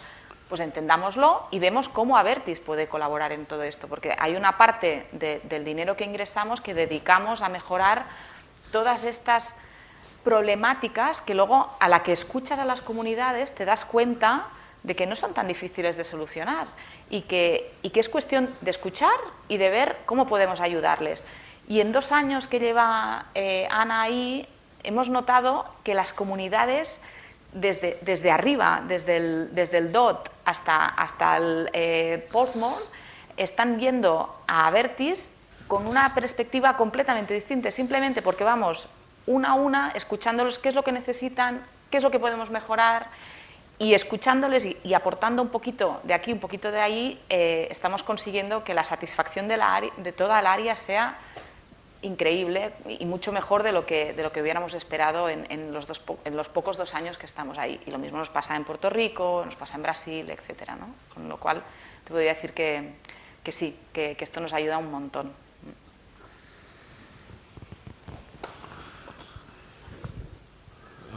Thank you. But I have another question for Justin. I'm very curious, Justin, if you can describe what is the relation that you have, the OT and the governors, with the legislative in your state at the level of programming, funding approval, oversight in the execution? Do you only deal with yourselves, with the DOT? Do you do your own thing and you don't have to worry about the legislators, or on the contrary, you have to be present, attend the sessions or the hearings, and be very careful with the balance there? I mean, without going into the politics of the things, but the general relationship between the executive in South Carolina and the legislative in the matter of infrastructure, programming and implementation. Excellent question, and I think it varies from state to state. I think my friends in New Mexico will probably have a similar perspective, but it is a constant dialogue between the executive branch, the governor's office, and the legislature. We have a terrific governor, has been very supportive of us, but we always have to be mindful of working with our legislature and making sure that they have been kept abreast with our projects and their programs. They will always have their personal projects that they have, but they are oftentimes looking at the statewide interest that you have to have. Each state is just kind of, in context, will have different levels of approval, even for contracts. There's a state in my region that the governor herself has to sign the actual contracts, which makes things difficult for them in terms of getting things approved. We have a much more streamlined approach of basically our secretary, my boss, has the authority to execute, but there is always, in various levels, as kind of Gemma has mentioned with what Anna's experience in the Elizabeth City project, constant interaction and interplay, not only with the legislative and the state government, but also the local governments in your region. And so the process has been established in the United States to at least incorporate the feedback of multiple layers of government in that decision-making process. So just as the State Department of Transportation cannot necessarily just decree we're going to do a project. It requires significant consultation and interaction. Gracias. Desde YouTube nos pregunta Óscar Bordona si existe si existe un calendario de ejecución del plan de infraestructuras y, en general, cuáles son las diferencias y parecidos con España en el proceso de licitación. Creo que la pregunta no está dirigida a nadie en particular, pero creo que es para Justin. Gracias. I'll do my best. Each state will publish what's known as a statewide transportation improvement program, which really does lay out the projects that we have. And in my state, we actually have a web-based application that you can go in and look at the map and look at particular projects. So those have been laid out. It's a 5-year bill. So it started last year, 366 days ago exactly, and will run through 2026. And then there'll be another authorization at the congressional level. So they are, the kind of guaranteed money is known, and most states have kind of programmed and planned for those impacts. The competitive grants piece, that is new, and so there are opportunities, and people are submitting grant applications to the U.S. Department of Transportation, and they are going to come out in, best way to say it, incrementally as we go along, and they've really kind of struggled with getting that program set up, so we haven't heard a lot of announcements for funding yet on that. In terms of the differences in procurement, I'll be the first to know that I do not know the Spanish system of procurement, have not had to take that in school.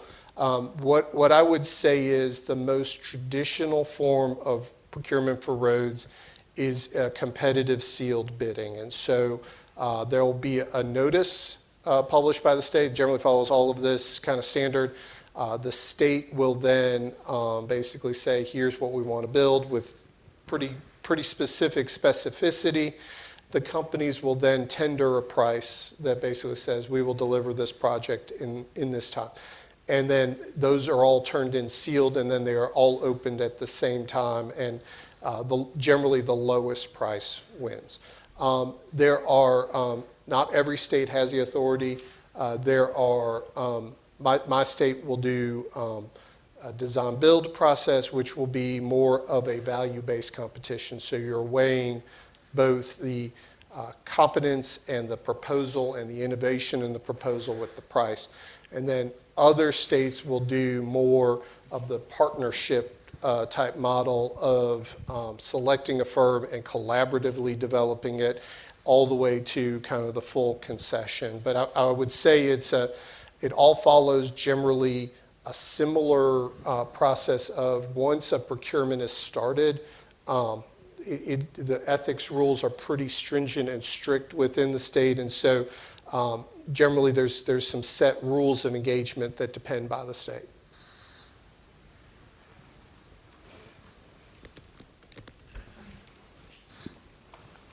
¿Alguien más? Voy con una más de YouTube. Ignacio Palau pregunta en qué estados se implementarán con mayor rapidez las inversiones y si dependerán estas de si el estado está gobernado por demócratas o republicanos.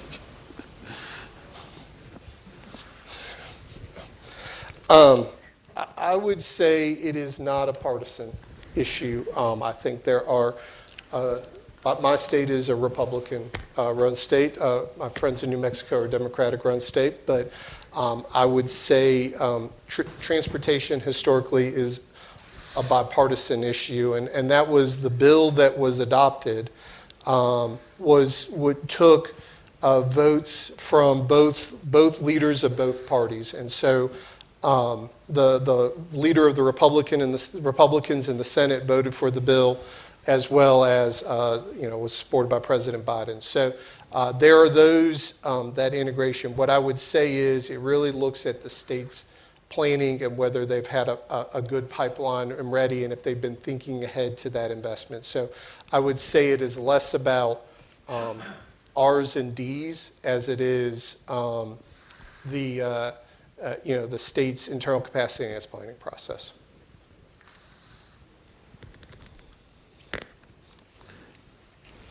Si nadie más tiene una pregunta. José. It's just to insist a little bit more on this issue, because you also have political risk through Washington. Some of the permits, environmental things have to be sealed and you have elections in Washington. So, can this be a risk that should be taken into account? Can this really threaten some of the projects which are already, because we don't know the outcome of the election in a year or so, right? Yeah. So, no, excellent question. Yes, obviously, while the Senate looks like it'll be Democratic controlled, I think the House will be Republican controlled. I think what will be the most likely outcome of this is that you will probably not see as big of legislative passages of bills that have occurred over the past 2 years. And I think there will probably be hiccups on the fiscal policy side, as happened previously in terms of our debt ceiling. But what I would say is this bill is a 5-year bill. It will outlast the current term of the current administration. And it was supported by, I think, a spectrum of people that are that were across the political spectrum in the United States. In my state, we had Jim Clyburn, who is the number 3 member of the House of Representatives right now, was a champion of the bill. Lindsey Graham, who was a strong supporter of President Trump, was also a supporter. And so I think that's the one benefit to this bill is as long as we recognize the diversity of the states and we recognize that each state has a different need, I think there's a good opportunity to maintain support through it. But there will be larger political discussions, I think, going on over the next few years that will impact things. Tengo una pregunta. Gemma, antes en algún momento comentaste que en alguno de los proyectos que habéis hecho habíais sido capaces de reducir la tasa de siniestralidad a la mitad en poco tiempo. ¿Eso cómo se hace? O sea, ¿qué medidas? Bueno, lo comentaba en el caso de Brasil. La verdad es que es un trabajo, justamente lo que comentábamos, con todas las comunidades. Hay diferentes vías de trabajo, el trabajo en la propia infraestructura, ¿no? Por ejemplo, no sé, en Brasil pues habían comunidades que vivían al lado de la autopista y el colegio estaba al otro lado de la autopista y para ir al colegio los niños cruzaban la autopista.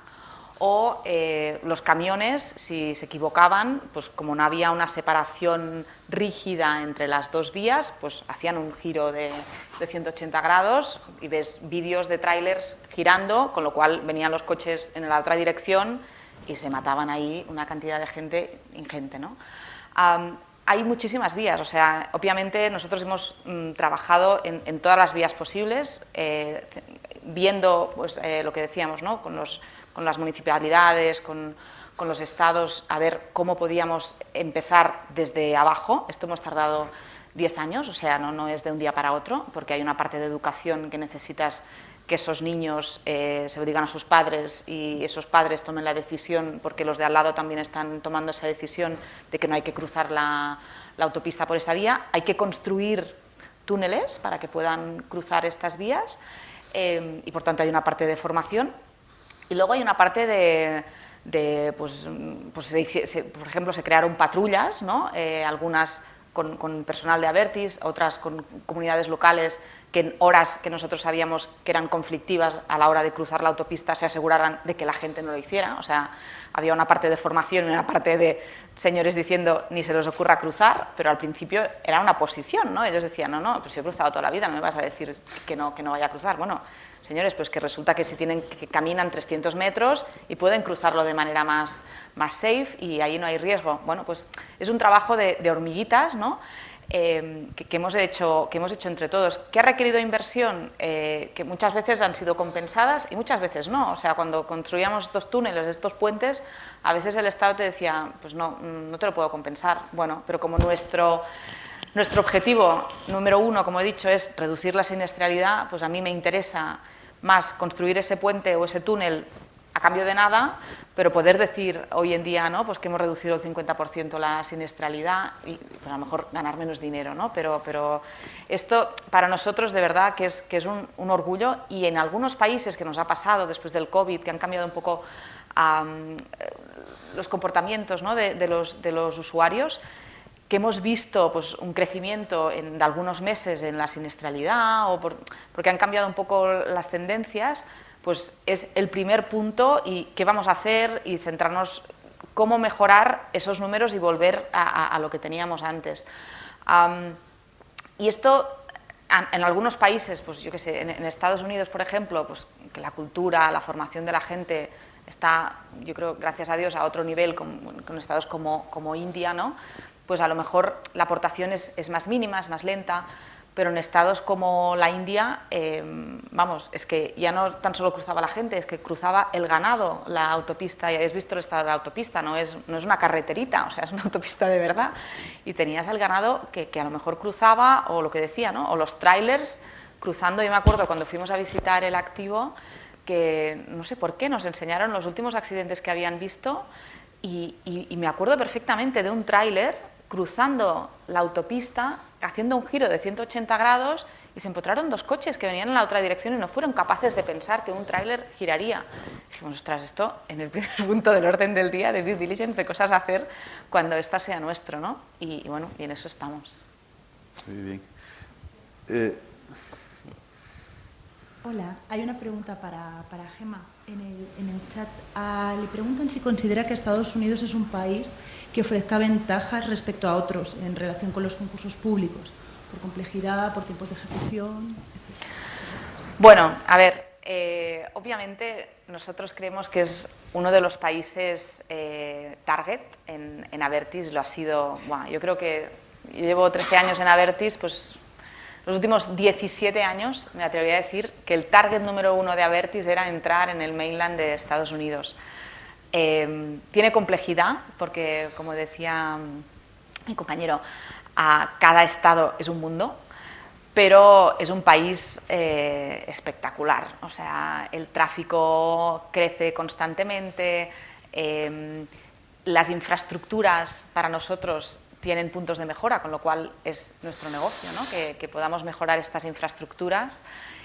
Y además es un país con unos ratings a todos los niveles espectaculares, con lo cual cuando necesitas, nosotros también necesitamos financiación, pues es un país que es fácil conseguir la financiación, que cuando luego nos miran a nuestro rating corporativo, el hecho de estar en Estados Unidos suma. O sea, al final yo creo que hay muchísimos elementos que hacen que para nosotros sea el país target número 1. Y desde que estamos, la verdad es que, bueno, es lo típico, cuando ya estás en un país y estás instalado, es mucho más fácil encontrar oportunidades que cuando lo estás mirando desde fuera. No debería ser tanto así, pero es verdad que cuando ya te tienen en el radar, cuando ya tú ves el tipo de oportunidades que se están moviendo, y los estados, no tan solo el de Virginia, sino, es que justamente es muy curioso porque el estado de Virginia, pero todos los estados que están circulando al lado de Virginia, están haciendo nuevos proyectos de P3, con lo cual han visto que el P3 es una muy buena alternativa. Y esto al final es un win-win, ¿no? Estados Unidos ve, gracias a Abertis y a otros operadores, obviamente que no es solo Abertis, que esta es una buena alternativa. Y a nosotros, que ya estamos en Virginia, nos ayuda a poder ver otras oportunidades de negocio, pues como decíamos, las management lane, los temas de congestión, que para nosotros también son negocios que hasta ahora no estábamos operando, que también son nuevos para nosotros, pero que obviamente es una oportunidad tan buena de negocio como una autopista en el sentido tradicional, ¿no? Anybody else? Bueno, pues cerramos y tenemos 5 minutos más para tomar el café. Gracias. Yeah. Exacto, como he adelantado Ángel, pasamos a tomar un café antes de la próxima sesión. Gracias a todos los panelistas. Gracias, Ángel. So thank you for that Virginia project. It's really a cool project. But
Por favor.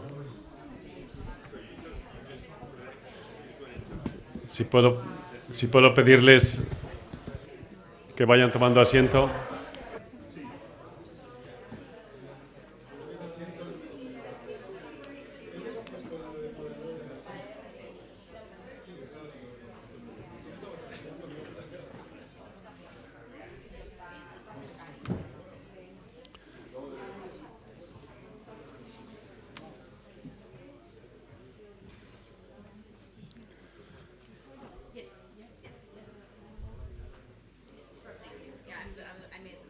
Mm-hmm.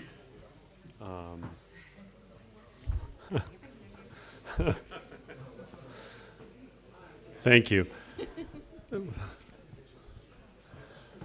Bueno, son las 12, vamos a reiniciar la sesión con el segundo panel en el que lo pretendíamos reunir bajo la cuestión de los desafíos en la implementación y gestión y apoyándonos en el caso de Nuevo México. En el panel, como tienen puesto en la imagen que está detrás, tenemos a don José Marín. Estamos muy agradecidos por su colaboración. Es catedrático de Economía Financiera de la Universidad Carlos III. También tenemos a Federico Gredilla, director de Desarrollo de Cintra. A Martín Chávez, asesor senior de Infraestructuras de la Oficina de la Gobernadora de Nuevo México. Y finalmente a Bianca Ortiz-Bertheim, vieja amiga de la Fundación hace algunos años, que ahora es directora de Implementación de Infraestructuras también en la Oficina de la Gobernadora de Nuevo México. Adelante, José. Thank you very much. With the permission of the speakers, I think I'm going to start this session with Martín Chávez for one reason. He's the only one among the four of us who has been put in front of the people, and he has been elected democratically for 3 terms as mayor of the largest city of New Mexico. So this gives you some privileges, and I'm using it here. So just a few words about Marty. He has a long career in public service. He has served as a member of the Senate, mayor. He has served also for his political party in the National Committee of Finance Committee of Hillary Clinton. But I think the big issue is that he's been a mayor of 3 terms, which means that, if any, he's good at implementing projects with social value. That's why you get re-elected, when you do things that really have social value. And the good thing is that now, last year, he was appointed as the advisor of the state of New Mexico, with the governor. And he's in charge of this, of the plan of infrastructure. He's advisor of infrastructure. So I will start with him, asking him to tell us what did you do in the last year, and what is the current state of your agenda in these amazing times in terms of infrastructures. Well, thank you, y me voy a hablar in English. We are from New Mexico, and of course, if you know anything about our history, we were founded by the Spanish, and we consider we are in our motherland here when we are here today, and it's a very long, ancient history. Albuquerque itself was founded in 1706 by Francisco Cuervo y Valdez, and we were named after the Duke of Albuquerque, and we were called the Duke City as a result. I was in semi-retirement. I know the governor quite well. We ran against each other for Congress. She won. That actually helps the relationship, at least if you're the victor. It's okay if you lose as well. And she'd been asking me to do some things for years, and I just said, no, I'm very happy. I'm practicing law. I have a couple of clients. I don't have to work that hard. Lawyers work hard, but I wasn't having to because I'm later in the career. But when this federal infrastructure legislation came about, it was a tremendous opportunity to do something impactful. And I think at the end of our careers, we'd like to think we can look back and say we did something important in our careers. So I was very happy in semi-retirement and kind of working through the pandemic from my kitchen, doing Zoom calls and remote calls when this came down. And I thought I knew government very well. Early in my career, I started a state agency from the ground floor up, so I thought I knew government, but things change over time. So the first part of the year, you start out, you go to get your identification badge. So you have to find out where you go get your picture taken. That takes 2 days to get your badge back. So then you get your computer, and then you have to be assigned your password. By the 3rd day, you've lost the password, and you have to go back to the IT people. Then they give you your phone, and as soon as you get your phone, they change it to a 2-factor identification or authentication process. And so, and then on the 2nd week, you find out where your office is. And you find out that you don't have any staff. And if you're used to having staff, that's quite a change, doing your own calendaring. So for the next week, I showed up at my appointments because I was calendaring by myself, either an hour early or 2 hours late, because you don't want to trust your scheduling to me. When this bill passed, the White House asked each state to appoint an infrastructure advisor. Most states have done that. Some have done a little bit different model. It looks a little bit different in every state. Mitch Landrieu, the former mayor of New Orleans, is the White House infrastructure czar, if you will. We just use the term czar informally because that's not on any government documents that I'm aware of. And so we started to build those relationships and those modes of communication. So that we could have a good flow of information. And now the infrastructure advisors meet virtually at least once a month, and then in person every several months to share experience and to see what's going on. And for me, and I was pleased to find out that it was no different for the 30-year-olds that were appointed infrastructure advisors, is we were all lost. Because this is a massive amount of data and information that is coming down. And we're still trying to fully understand it, although everyone's getting a little bit better at it to understand it. And so the way we structured it was in the governor's office. The governor felt, and I agreed with her, that if you're working out of the governor's office in our state, at least, you have more impact. The agencies were more responsive to you. And of course, her challenge to me and to Bianca was to get the money out the door and to be transformational, to do big things with it. I was, as you've been told, the last major infrastructure in the United States came during the 1950s, President Eisenhower, but the United States Senator that sponsored that legislation was Dennis Chavez from New Mexico, no relation, although actually we claim relation now because nobody can dispute it. He's been gone for too long. But that's a long history and a long time to go without major infrastructure development. If you talk to an engineer of any variety, they will tell you that what you desperately need is more engineers. And in fact, if you talk to the people in charge of the roads, of the bridges, whatever infrastructure you like, they will tell you that we are deficient in infrastructure, and that infrastructure spending has a tremendous return on investment, minimum of 3 times, depending on how you roll it over. If you talk to the economic development experts, they will tell you it rolls over 100 times. It doesn't roll over 100 times. But it's incredibly important to have that infrastructure. And my governor believes very strongly that the role of government is to provide that infrastructure, and then the private sector is to provide the jobs utilizing that infrastructure that's financed by the public. So that was the start. We're now up and running in New Mexico. We've had subsequent legislation passed. The CHIPS Act is very important. This new Infrastructure or Inflation Reduction Act is extraordinarily important because it's the largest investment in the history of humanity in addressing climate change. And what that means, we still don't know fully because there's a tremendous amount of money involved, and it's targeted around different sectors of the economy to reduce the carbon footprint. And we're all very excited about this. At the end of the day, New Mexico receives $3.8 billion from the bipartisan infrastructure law. And Justin, who spoke earlier, is correct. That was a bipartisan piece of legislation, which is unusual in the United States these days. But preceding that was the CARES Act and then the American Recovery Plan Act, which was, for New Mexico in terms of infrastructure, about $1.1 billion. And by way of background, New Mexico is very rich in oil and gas. We are part of the Permian Basin. The extractive industries help finance our state. 1/3 of our economy in New Mexico is dependent on oil and gas revenue. And of course, as the economists will tell you, that's not that good to be so reliant on one industry.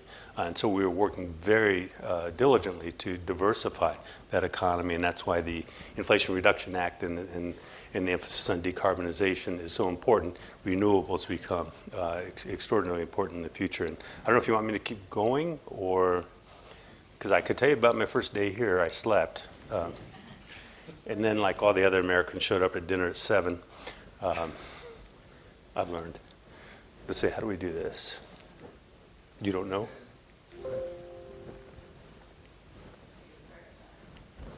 Well, there we are. Oh, I think we're going backwards. We're not going forward. There we go. So there's the BIL. As has been said, we are big on acronyms. There ought to be an entire federal department in charge of acronyms, and then they should all be fired. But you've heard about what the BIL is. $1.2 trillion of expenditure, and it's amazing what this means. And I said $3.8 billion for New Mexico, $2.2 billion have already into the state, and there are all types of infrastructure, but administrative infrastructure is really important. If your system is used to spending $1 billion a year and all of a sudden you have to spend $3 billion in a year, well, that's a challenge. And that's one of the things that every state in the union, no matter what they say, they are struggling to meet that challenge. As challenges go, it's a good challenge to have. We've had years where we had worse challenges. Because we're so reliant on oil and gas in New Mexico, we're doing really well financially right now. With the price of gas as high as it is, we have a lot of money. This next session of our legislature, they'll have $2.5 billion of new monies to spend, which you put on top of the $5 billion or so that we're receiving from this. We have a lot of money. And again, the challenge is to get it out the door and to be transformational. It's not uncommon, anybody that's been involved in local government here, when you go to your legislature, whatever the body may be, federal or local, there are, well, our gymnasium needs a new roof. We need a new corral over here for the sheep, whatever it may be. Those are little things, and they're important, and they can be transformational for a youngster who's experiencing for the first time, but they don't move societies forward. And so the challenge in New Mexico is to do big things, big infrastructure. And my governor includes in infrastructure more than just the built environment, but also human infrastructure. And so we've used a good portion of our initial monies because we had the flexibility. College in New Mexico is now free, no tuition. It's the first state in the union to accomplish that, and we know that that will pay dividends in terms of the human infrastructure for generations to come. So these are the transformational types of things that we're doing. Let's see if we can. Okay, well, how do you get the money out the door? And not so easy. You develop your budget. Hopefully the money comes in at the time when it meets your budget cycles, and every state's a little bit different. Some are annual budgets based on the calendar year. Others have their own unique. New Mexico is unique. Hopefully you've developed a plan. That would go into the second week of being on the job. What's the plan for spending all this money? That's impossible to do.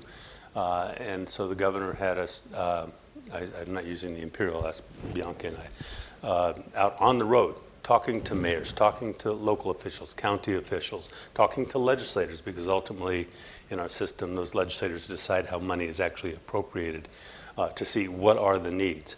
And it's not so much, particularly with the American Recovery Plan Act, because that has some time triggers on it, has to be obligated within 2 years, spent within 4 years, or it goes back to the federal government.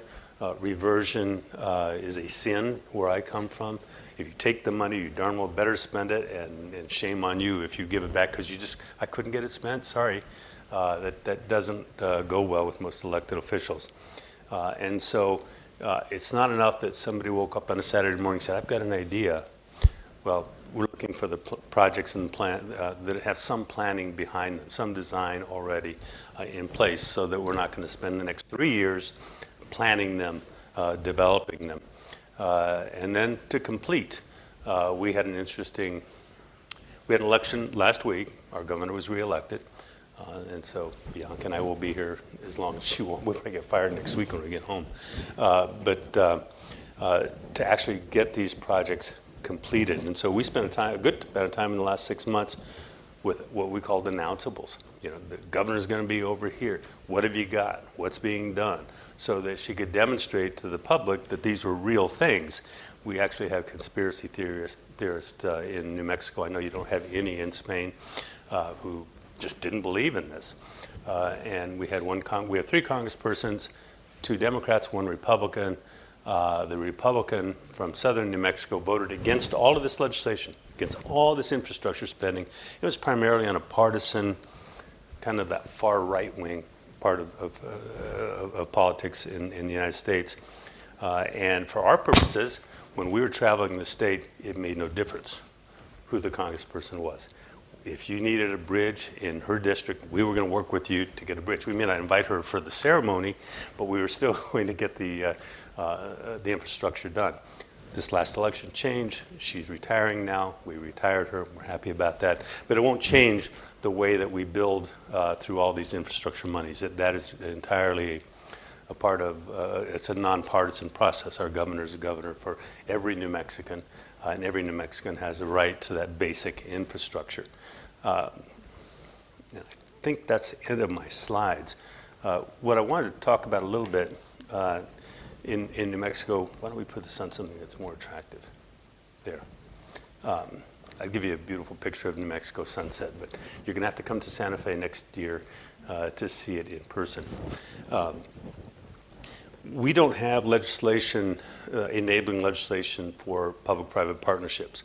You can still accomplish them in New Mexico, but it's just a little more complicated, tax implications, all those types of things. But in the Inflation Reduction Act, we've now created a green bank, a federal green bank. And it in part will fund green projects around the country, and in part will fund green banks. New Mexico does not have a green bank. There are about 12 of them in the United States around the country. We go into legislative session in January. It's a major priority of the governor to develop a green bank to do green things. And basically, green banks are investment banks, and they are a natural vehicle for public-private partnerships.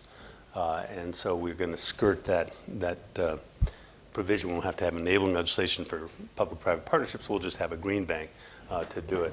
I wanted to pick on Gonzalo since he walked in and he joined us for our tricentennial. I'm not going to show them the pictures, Gonzalo, but we were delighted to have him with the Duke of Albuquerque, our namesake, at our tricentennial. So this will be an important opportunity. In New Mexico, we have the largest supply of brackish water in underground aquifers in the United States. And of course, we are relatively dry as a state. I don't know why my ancestors, your ancestors, selected the driest part of New Mexico to put Albuquerque, but they did. And so water is a big issue. Green banks will be a natural vehicle for desal plants. And that's major infrastructure that transforms an entire region. When you do that, geothermal power will become a facet of the green banks. And of course, New Mexico, because we have a lot of sun, and we're very advanced in our solar industry and our wind industry. We actually have one county that is full solar daytime. All power comes from the sun all day long. And then with the assistance of some big batteries from Elon Musk, they're creeping into the nighttime with that energy. And what's important about that is that they're not just importing renewable energy. It's actually being developed on site. And that's transformative as well as we go forward. So it is a huge challenge. It is not as much money as we could use, but it's more money than we've ever had. And as I go around the state of New Mexico, I tell particularly the young elected officials, this is your opportunity to do something that will follow you the rest of your life. It will follow you if you do poorly, and that's not good, but it will follow you if you do well, and you'll have the opportunity to change lives. So it's a marvelous opportunity. We are absolutely open for business and trade. The major priority right now with our federal monies, regardless of the source of these magnificent pieces of legislation. And so to understand a little bit about New Mexico, we have 2 national laboratories. Albuquerque itself has the second highest per capita level of PhDs of any city in America. A lot of smart people. What I like to always say about them, about all these PhDs, is they're not very much fun at night for parties and the like, but they're very good at creating wealth and technology, which then enables the rest of us to have fun in the nighttime. And so right now we border Mexico on our southern border of New Mexico. We have a huge opportunity to develop an inland port. We're on the interstate that runs from Long Beach, Los Angeles ports, straight into Houston, and then the commerce coming from Mexico is enormous. Many of you are aware that we have a Build America component of some of this federal legislation that was important to the president. At first, I thought it was a little bit fluffy and kind of, oh, that's so sweet, we'll buy American, but it's very real. And along our southern border, Taiwanese companies are gathered. Foxconn is there. You can throw a rock over the wall and hit Foxconn, where most of our laptops come from. And they are just waiting for the infrastructure to be fully developed on our side of the border so they can come across and start manufacturing to take advantage of that Build America promise that's in the legislation. So bigger runways to handle large aircraft, better rail, more expeditious rail crossing. We're happy to have Governor Abbott in Texas. I'm joking about that. But every time he does something that offends the Mexican government and the people, well, then they want to come to New Mexico rather than through Texas. And so we say, that's right, re-elect Abbott and come to New Mexico where where we're actually engaged in commerce. I probably shouldn't have said that, huh? I'm looking at the embassy. So that's Governor Lujan Grisham's. And by the way, Governor Lujan Grisham, she is a cousin of Ben Ray Lujan. What, third cousin? You were related to them too. We're all related in New Mexico. We're a small state.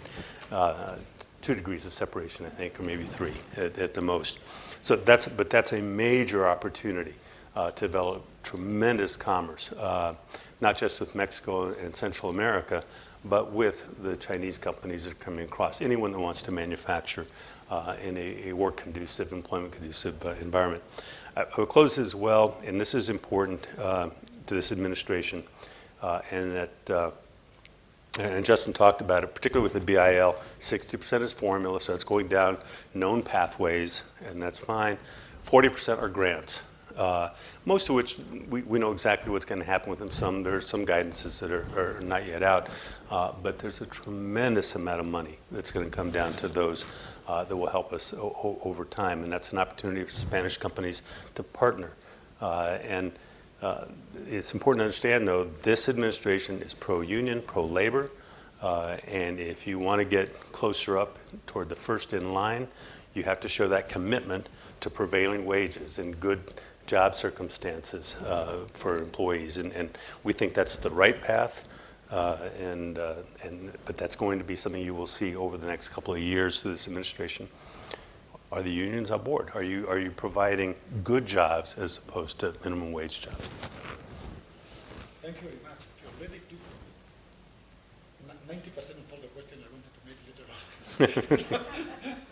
But nothing is lost. So our next speaker is Bianca Ortiz. Bianca also has a long experience in public service, decades. She's very young. And she has like a duality in her life. You know, there is one part of her life is with Martin. They've been, I think, collaborating for a long time, shoulder to shoulder. But she also has her own agenda, both in Washington and in the state of New Mexico. And she was chief of staff of Senator Udall, I think. And even you were the director of the Homeland Security in New Mexico. So she's been working a lot. She's been managing projects of hundreds of millions, so she knows this quite well. And now this is her position, her current position is she's director for infrastructure and implementation. And I think this is the point where Martin led the topic. Tell us about the problems surrounding the implementation of all these projects that Martin already has mentioned. I think, oh, there, that's loud. let's see. Are we good? Okay, great. Thank you so much, Professor, and Fernando, and the Fundación Consejo España, Mónica and Bárbara. Thank you so much for the wonderful hosting and for including us in this, in this seminar. As has been said, this is a historic amount of funding, and, but it's only historic if we actually execute and implement the projects. $1.2 trillion is, of course, a lot of money, but as has been said, the projects and the amount of money that would be needed is multiple times that amount.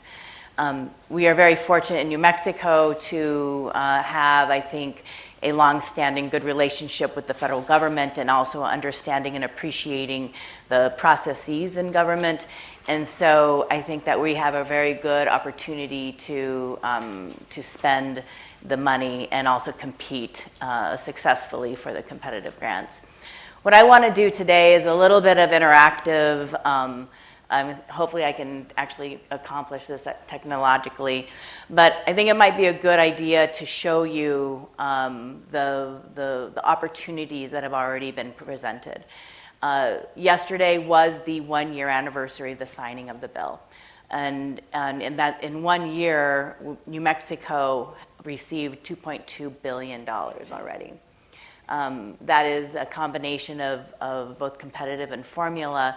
But I think on the competitive piece, this includes projects like a water project of $160 million in Clovis, New Mexico, which is on the eastern part of the state. This also includes $45 million for the border highway that was mentioned in Santa Teresa for the southern part of the state. It also includes competitive grant monies that were received in Albuquerque that would include recreational trails and be able to lower the carbon emissions there in the city, in the main urban city in the state. And so this is something that was alluded to earlier, is this this is a bipartisan bill, but are there always, are there some type of political lens that gets placed? And I think you'll see that as we go through this presentation today, you'll see that it is equal opportunity for those who are, are eager and aggressive to do the work. So let's see if I can actually accomplish this. 1 second.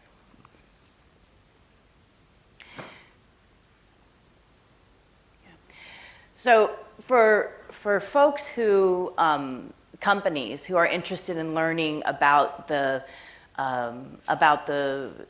bipartisan infrastructure law, the White House has really put in a lot of time and effort in being transparent and providing public information for the bipartisan infrastructure law. They are also incredibly I think the Biden administration, along with the congressional drafters, were very smart in how they built the program. Utilizing the current pathways, the formula funding, the current pathways, and using 60% of the $1.2 trillion, that is huge. That allows the money, the extra money, the plus-ups for each of these accounts to get forwarded to the states in the regular pathway, regular formula, quickly. States know the process, they know the programs, they have the projects, and so they're able to execute quickly. So I have to say that, kudos to everybody who worked on that and thought about that as the initial way to do it. And so I'm gonna do this, hold on 1 second. So what I've done is I've pulled up the main website that I think everybody should have at the tip of their tongues when you're discussing infrastructure, and that's build.gov, build.gov. And so this is actually the guidebook and the resource manual that companies should look at, their teams should review, and become very familiar with. So I think that what you're doing is building a better America, and in our case, building a better New Mexico. And so you're going to want to go through this guidebook. you'll see, and I'll go through the maps of progress, but each of these areas will point you in the direction of the projects that are available, the NOFOs, the open grants, and you can search it by agency, by topic, by category, environmental remediation, roads, bridges, major projects. In the United States, there are, I think, close to 50,000 roads that are deemed under poor condition. There are thousands of bridges that are in poor condition. In New Mexico, we have over 200 bridges that are assigned and designated in poor condition. And we have probably close to 3,800 miles of road that is deemed under poor condition. So this money is going to be transformational. This money is going to save lives. And so we are very serious about making sure that that money is getting put to work and assigned to and prioritized to help the people of New Mexico. And so you all should, again, become familiar with this. This is definitely transportation heavy, bridges and roads, but there's also a good amount for resilience. I was, as the professor mentioned, I was the Secretary of Homeland Security and Emergency Management under Governor Lujan Grisham. And during my tenure, not only did we respond to the COVID-19 pandemic, but we also dealt with probably the largest number of emergency declarations because of extreme weather events. Freezes, wind, flooding. We are looking at climate change in a very real way. And what we saw firsthand was where the infrastructure was truly vulnerable and where, it was over $2 billion in damages to the state of New Mexico because of that. This hits rural, this hits urban, and you have to maintain your roads in order to be able to prepare for the next disaster. And so the resilience part in the bipartisan infrastructure law was looked at for mitigation for flooding. The Army Corps of Engineers is spending a lot of money on some of these major projects, whether they're dams, actually trying to work on issues of drought, wildfires, making sure that our grid, our energy grid is also resilient, using higher end products for their transmission lines and for their poles instead of traditionally wood poles, perhaps upgrading to a different material. And so you also have money in there for cyber attacks to address the issue of cyber attacks and to increase the cybersecurity for the states across the country. So, take a look at this. Now, to look at, where are these projects going? What projects are happening right now? I think it's really important to look at the maps of progress that, again, the White House is showing and is really making sure that everybody sees the same information. What we were able to do is pull up, and I thought this was really cool. So each of these dots will show you which project is available. So you can look at, this is where and Marty went through the process for how the money flows from the federal government. And so you're looking at this point, the projects that have been awarded are in that phase 3, in step 3. And so they have been awarded, and so and they're going to the states. And this can make, your head explode to think you have to go to each of these states and then go to each of the local governments, but that's the way the system is set up.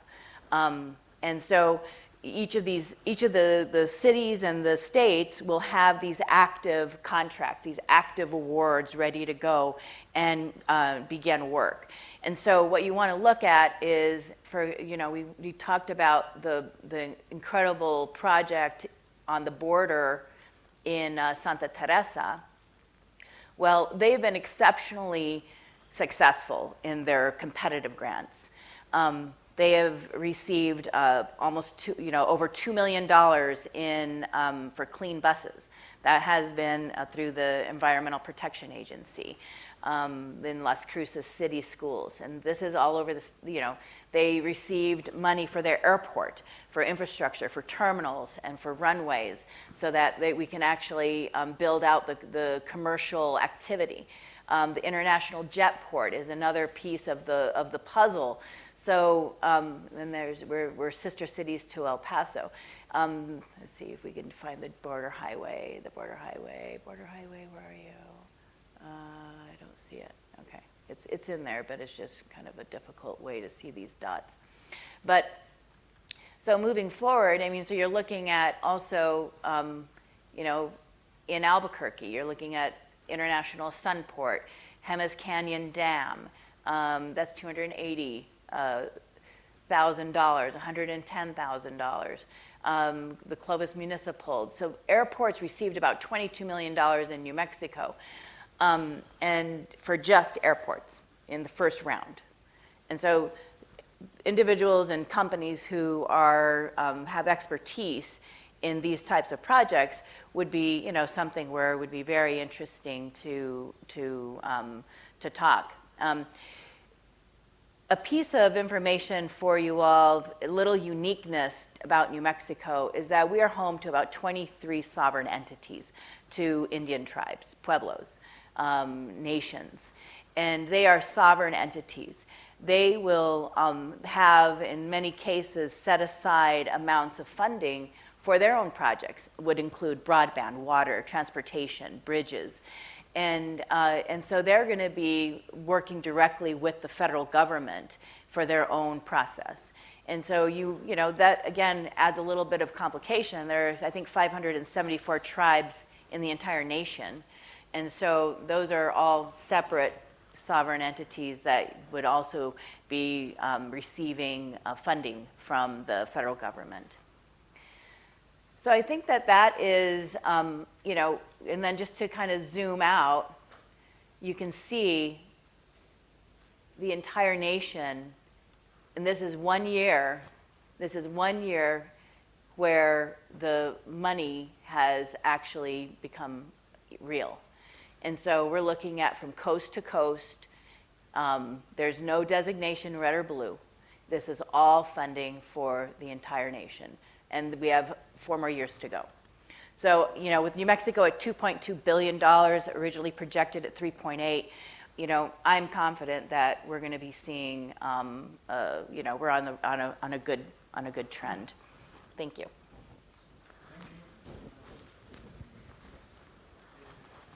The next speaker is Federico Gredilla. Federico is a civil engineer with, again, decades of experience in this sector of infrastructure. He joined Ferrovial in 2004, so it's almost 20 years already in this huge group. Ferrovial, you must know already, is not only, in the US, is the largest foreign operators, I guess, of infrastructure and an investor in infrastructure, so it's one of the flagship company that operates worldwide in many countries and is top as leader. He will give the numbers later on. He has worked in many different positions in the company. He has been, country manager in the UK, in the US, and more important, he's been CEO and COO in companies of the group everywhere, in the US, Australia, UK, etc. So he knows the sector, but not only he knows the sector across countries. So if someone can compare what is going on everywhere, is Federico. And he's here with us, so tell us all you know about this sector, which is a lot. Thank you. Well, I'm going to switch to Spanish. Sorry about that. I'm married to my wife is British. I went to a British school. I've been, working in English-speaking countries for almost 15 years, but I've completely given up on improving my English, so I'm going to switch to Spanish if that's okay with you. Okay. So, bueno, muchísimas gracias por la invitación. Muchísimas gracias a la Fundación Consejo y a todos los asistentes. Entonces, bueno, como bien se ha mencionado, trabajo para Ferrovial, que tenemos más de 20 años de experiencia en Estados Unidos, y el propósito de la presentación, de la breve presentación, es un poco quiénes somos, ¿Cuál ha sido nuestra estrategia en Estados Unidos y cómo nos va? Entonces, a ver si lo consigo. Bueno, Ferrovial es una empresa que tiene casi 70 años de experiencia, originalmente una constructora, y ahora pues somos, como dice en la presentación, un Global Infrastructure Developer, o sea, un desarrollador de infraestructuras. ¿Eso para nosotros qué significa? Pues bueno, que tenemos dentro de la casa capacidades y gestionamos de manera, en primera persona, pues todas las fases de un proyecto de infraestructura. El diseño y la construcción, lógicamente, a través de la constructora, luego pues las capacidades de financiación de infraestructuras y luego pues con una visión de largo plazo, la operación y mantenimiento, es decir, somos también concesionarios a través de otra de las empresas del grupo. Estamos divididos en cuanto a infraestructura, pues un poco de todo, ¿no? Desde, bueno, infraestructura civil tradicional, autopistas de peaje, ferrocarriles, aeropuertos, etcétera. Estamos divididos en cuatro empresas. Una pues es la constructora, otra es donde yo trabajo, en Cintra, que es una concesionaria de autopistas. Otra es Ferrovial Aeropuertos, también pues, mucha presencia en aeropuertos. Seguimos tenemos el 25% de Heathrow, otros aeropuertos en UK, por ejemplo, pues Southampton, Aberdeen, Glasgow, y últimamente, bueno, este año, hace unos pocos meses, pues también estamos desarrollando la Terminal 1 en JFK International Airport en Nueva York, con lo que la presencia en aeropuertos también es muy importante. Y por último, pues también se ha creado recientemente una división de energía para desarrollar, de energía y movilidad, para desarrollar proyectos de energías renovables y también, bueno, pues también proyectos de movilidad sostenible. Aquí, por ejemplo, lo más conocido aquí en España sería pues la alianza que tenemos con Renault para el tema de los coches, el City, ¿no? Del carpooling. Con lo que, bueno, esto es un poco lo que somos, siempre, es decir, básicamente desarrollar proyectos pues, manejando, o sea, gestionando todas las fases. Ahí, bueno, pues un pelín de información en cuanto, pues, yo creo que lo más significativo de esa diapositiva es que, pues, en cuanto a ingresos, pues tendremos unos aproximadamente 7.000 millones, pero ahí se puede ver que el 40% de esos ingresos, pues, vienen de Estados Unidos y Canadá, es decir, de Norteamérica. Parece que el split, no estoy ahora muy seguro, me parece que el 25% de todos nuestros ingresos vienen de Estados Unidos y solo el 16% pues vienen de nuestro mercado local original, que sería España. Es decir, pues de ahí se ve la importancia que tiene el mercado americano para nosotros. Me detengo 3 minutos en la parte de concesionaria de Cintra. ¿Y por qué? Porque esta es la estrategia que nosotros hemos seguido para entrar en Estados Unidos. Es decir, nosotros hemos entrado en el mercado americano a través de las concesiones y que creemos que, bueno, ha sido una estrategia exitosa. ¿Y por qué? Y ahora iré un momento a eso, porque creemos que lo que nosotros hemos intentado aportar en Estados Unidos es precisamente eso, es decir, una visión global de los proyectos, hacer un acercamiento a las administraciones, pues proponiendo soluciones globales y completas, es decir, pues estudios de viabilidad, es decir, y con la credibilidad que te da el saber a las administraciones, el saber que tiene delante a alguien pues que desarrolla todo el ciclo, es decir, que cuando te presenta un precio de construcción o un coste estimado de una infraestructura, pues es que lo ha hecho a través de su constructora, que va a conseguir la financiación, va a estar ahí a largo plazo. Entonces, esto es la estrategia que nosotros hemos seguido para acercarnos a las diferentes administraciones. Ahí se ve, pues bueno, en lo que es puramente concesiones, pues en los países marcados en amarillo, pues vemos que tenemos una marcada tendencia a mercados anglosajones. ¿Por qué? Bueno, pues estamos muy cómodos en los sistemas legales anglosajones, en la manera de hacer las cosas. Evidentemente, también, pues, lógicamente, nuestros mercados locales como Europa, España y Portugal, pero vamos, básicamente ahora mismo todos nuestros esfuerzos están concentrados en Estados Unidos, en Reino Unido, tenemos presencia también en Australia y últimamente también incluso en la India, que es un país también con un sistema legal anglosajón. Para ser una compañía originalmente española tenemos menos presencia que otros en Latinoamérica, aunque por supuesto es un mercado importante también para nosotros. Estamos presentes en 10 países y en cuanto al número de kilómetros gestionados, pues ahí se ve que son 1.500 kilómetros de autopista, que no es mucho, pero ¿cuál es el motivo? Porque básicamente nosotros nos concentramos en corredores urbanos, es decir, en soluciones para áreas congestionadas, en las que las carreteras en general o las infraestructuras son más cortas, pero son en general más complejas y mucho más caras, ¿no? Lo he dicho, ya lo he mencionado, es decir, esta ha sido la manera de entrar con las administraciones ha sido esta, es decir, ha sido proponer soluciones. Esto, un poco ya centrándonos en el mercado americano, yo creo que es una cosa muy bien valorada por las administraciones americanas. Al contrario que, por ejemplo, las procurement laws en Europa, en general, que son muy rígidas, en Estados Unidos es mucho más flexible, es decir, hay mucho más campo para proponer, para hacer diálogos con la administración, para buscar nuevas soluciones. Este aspecto es súper bienvenido y lo valora muchísimo, tanto en la fase de desarrollo de los proyectos, cuando luego ya se saca a concurso, porque lo cierto es que al final pues hay que pasar por un proceso competitivo, pero incluso luego ya en los procesos también hay mucha oportunidad de presentar mejoras, etcétera. Tienes siempre que cumplir con ciertos parámetros, pero bueno, entonces a nosotros nos ha servido mucho todo este enfoque industrial y global para proponer cosas a las administraciones, ir siempre de la mano, concesionario constructor, ingenierías, etcétera. Creemos que Estados Unidos es un país estupendo para este tipo de cosas porque la verdad es realmente open for business, es decir, realmente se valora la innovación y realmente se valora que alguien vaya a proponer, y ese ha sido nuestro enfoque para entrar en Estados Unidos. Más concretamente, pues bueno, aquí pongo una fotografía de un proyecto del que estamos bastante orgullosos y que ha sido de este año. Pues básicamente tenemos el 50% de una concesión para construir y operar la nueva terminal en el aeropuerto de Nueva York, JFK, que es un proyecto pues muy grande que va a conseguir aumentar capacidad del aeropuerto de 7 millones a 23 millones de pasajeros. Es una infraestructura absolutamente necesaria y bueno, pues para nosotros es un paso importante. También es la primera vez que nos vamos tan al norte, por así decir, es decir, nosotros siempre estamos más en los estados del sur y bueno, pues Nueva York pues estamos expandiendo hacia arriba, ¿no? Hacia el norte. Nosotros, esta es un poco nuestra historia en Estados Unidos. Bueno, estábamos en Canadá, que lógicamente no es Estados Unidos, pero ya el sistema legal es muy parecido y de alguna manera pues todo lo que rodea también, pero bueno, básicamente entramos en Estados Unidos en 2004, entramos a través de adquisiciones, en su momento fue la Chicago Skyway en Illinois, en su momento fue un gran proyecto, 1,8 billón de dólares, luego también nos adjudicamos en subasta la Indiana Toll Road, 3.600, a su vez, básicamente, al mismo tiempo,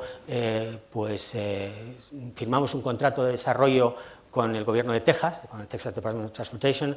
En su momento el gobernador quería desarrollar unos corredores de transporte multimodales y bueno, pues ya ahí es cuando vimos claramente la necesidad de tener todas las capacidades para poder manejarte en Estados Unidos, y de ahí pues bueno, ya empezamos pues, con las concesiones de autopistas. Empezamos con Texas, con la LBJ, Lyndon B. Johnson Highway en Dallas-Fort Worth, luego continuamos con el North Carolina Express también en Dallas-Fort Worth. Luego, pues ya posteriormente adquirimos una compañía en Texas, Weber, una compañía constructora, y luego ya nos movimos hacia el norte, North Carolina y Virginia.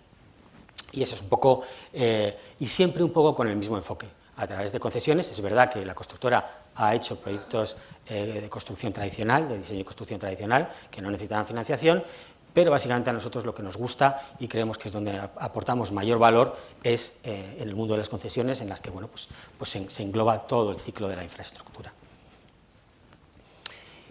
Gemma ha mencionado, yo creo que muy correctamente, el tema de las managed lanes. Nosotros quizás sea nuestro producto estrella o donde nos hemos enfocado, ese tema de las managed lanes. Muy rápidamente significa que esto, lógicamente, tiene que ser en corredores, yo creo que Justin lo ha dicho muy correctamente, es en corredores altamente congestionados de 200.000, 250.000 vehículos al día, en los que bueno, pues hay una capacidad existente, pues un número de vías que están congestionadas y son gratis. Pues la idea es construir capacidad adicional, dejando gratis y libre lo existente, pero tú construyes capacidad adicional y esa sí la pones en peaje, y la pones en peaje de un modo dinámico, es decir, si el peaje es muy bajo, pues habrá mucha gente, muchos usuarios que tiendan a utilizarla y también se te congestionará, con lo que la idea es que jugando con la tarifa tú siempre puedes controlar el nivel de servicio de esa infraestructura. Entonces lo que creas son corredores descongestionados, incluso aunque la ciudad esté congestionada, tú sabes siempre que tienes una alternativa libre de congestión. Y lo que, oye, piensas, ¿para aquel que tiene dinero? Pues no realmente, para aquel que la necesita. Si tienes que ir a coger un avión, si tienes una urgencia hospitalaria, si tienes que ir a coger a los niños al colegio, etcétera, o si eres una compañía de e-commerce que lo que necesitas es hacer mucho delivery, pues estos corredores pues son muy útiles. Entonces, este es el concepto, lógicamente pues es una infraestructura muy cara, ahora veremos algunos de los proyectos, y muy compleja. ¿Por qué? Porque está en medio de las ciudades, entonces pues tienes muchísimo tráfico vivo que no puedes cortar la carretera, muchas operaciones por la noche, algunos de estos proyectos, pues servicios afectados, hay hasta 5.000 servicios afectados en un proyecto de 20 kilómetros, es decir, son proyectos complejos. De estos hemos desarrollado 6, 4 en la zona de Texas, 1 en North Carolina y otro en la zona de Washington DC, en Virginia, ¿no? Aquí tenéis algunos ejemplos, pues la LBJ, que es la LBJ y las North Tarrant, que están en la zona de Dallas Fort Worth, pues ahí se puede ver un poco el volumen de inversión, pues es muy alto, ¿no? 2,6, me parece que no veo muy bien la diapositiva, pues son 2,6 billion en la LBJ, son concesiones largas, 50 años lógicamente, todos con tarificación dinámica, bueno, esto era una cosa novedosa, la tarificación dinámica, para ponerles un ejemplo, cuando tuvimos que desarrollar el algoritmo de cómo, porque puede cambiar hasta cada 5 minutos el peaje, ¿no? Para desarrollar ese algoritmo, pues tuvimos que recurrir a ingenierías del campo de la aviación, vamos, de la aviación comercial, que eran los que estaban más avanzados en ese momento en temas de tarificación dinámica. Luego tenemos otras 2 carreteras, la I-77, que está, bueno, ya se ha abierto en North Carolina, y la I-66 también en la zona es una radial a la zona de Washington DC, que también es una autopista extremadamente compleja, además con la construcción durante la pandemia, etcétera. Pero bueno, este es un poco lo que hemos hecho en Estados Unidos. Grandes cifras, solo en estos proyectos Managed Lane, sin contar aeropuertos, sin contar construcción tradicional, pues hemos invertido, Cintra ha invertido, Grupo Ferrovial, vamos, básicamente 2.000 millones de euros en equity, lo que supone una inversión total gestionada pues de casi 11.500 millones de dólares en lo que son este tipo de proyectos. Como veis, no son proyectos muy largos, porque son solo 94 millas, pero son muy complejos. Luego, bueno, evidentemente luego quizá, si hay tiempo, hablar un poco de la importancia que ha habido y que hemos tenido del federal funding, de los programas federales de TIFIA, tanto TIFIA como los Private Activity Bonds, que son bonos libres de impuestos, los tax exempt para los tenedores, y bueno, pues es importantísimo el apoyo federal desde el US Department of Transportation y de la Federal Highways Agency para poder financiar estos proyectos, y eso también es muy importante, ¿de acuerdo? Fundamental. Bueno, parece esta foto, que es bastante espectacular, es de la LBJ en Dallas, y se puede ver que básicamente pues, se mantiene la carretera actual, y lo que hace es, en este caso, pues, como no había sitio, pues se construyeron pues 2 viaductos a lo largo casi de las 13 millas, que es bastante impresionante. Aquí, esta carretera se construyó en 2009, se ganó en 2009, 2010 me parece, y lo que hablamos del value engineering, que se valora muchísimo en Estados Unidos, conseguimos pues, reducir básicamente el coste de construcción en casi 1.000 millones, porque inicialmente lo que estaba previsto era un túnel por debajo de la carretera existente, y la gente del departamento técnico pues llegó a esta conclusión y pudimos ahorrar casi 1.000 millones. Era una autopista inicialmente pues no era sostenible en el sentido de sostenible financieramente, de hecho pues requirió 600 millones de subsidio por parte de la administración, pero los otros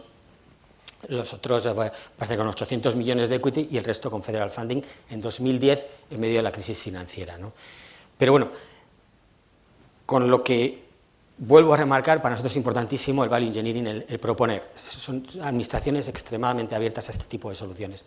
Y absolutamente necesario, ya se ha mencionado. Primero, actuar como local.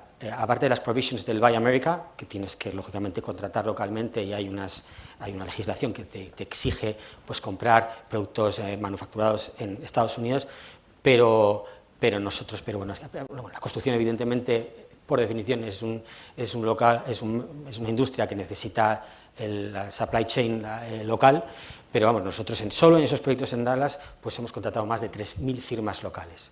Es decir, excedemos de sobra los requisitos de Buy America. Y también absolutamente fundamental, pues el nuevo contrato social de la infraestructura, por así decirlo, que es lo que está en el nuevo, bueno, yo le llamo Biden Plan o Biden Infrastructure Plan, y es, bueno, pues la sostenibilidad, y hay unos requisitos muy estrictos para contratar a empresas de minorías, lo que se llaman ellos DBEs, y la verdad que ahora Disabled Business Enterprise, la verdad que, como se ha dicho, lo de los acrónimos en Estados Unidos es una auténtica pesadilla, pero me parece que son Disabled Business Enterprise, me parece. Bueno, solo en esos proyectos, pues como veis, hay más de 400 millones de dólares han ido directamente a contratar este tipo de empresas.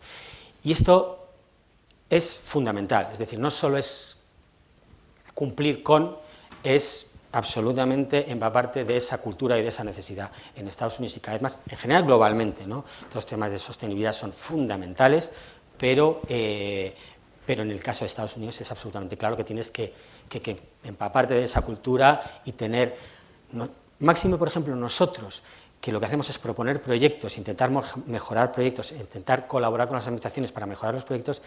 Es verdad que en Estados Unidos es absolutamente cierto el we the people, se ha mencionado, Justin lo ha mencionado, hay muchísimas capas de influencia a la hora de desarrollar un proyecto y tú las tienes que tener totalmente controladas, tienes que ser absolutamente sensible a las demandas y a las necesidades absolutamente de todos los niveles de la sociedad americana, y eso es absolutamente importantísimo. Por eso es muy necesario una implantación local y todos estos aspectos tenerlos en cuenta desde el minuto cero, porque si no, no vas a tener éxito.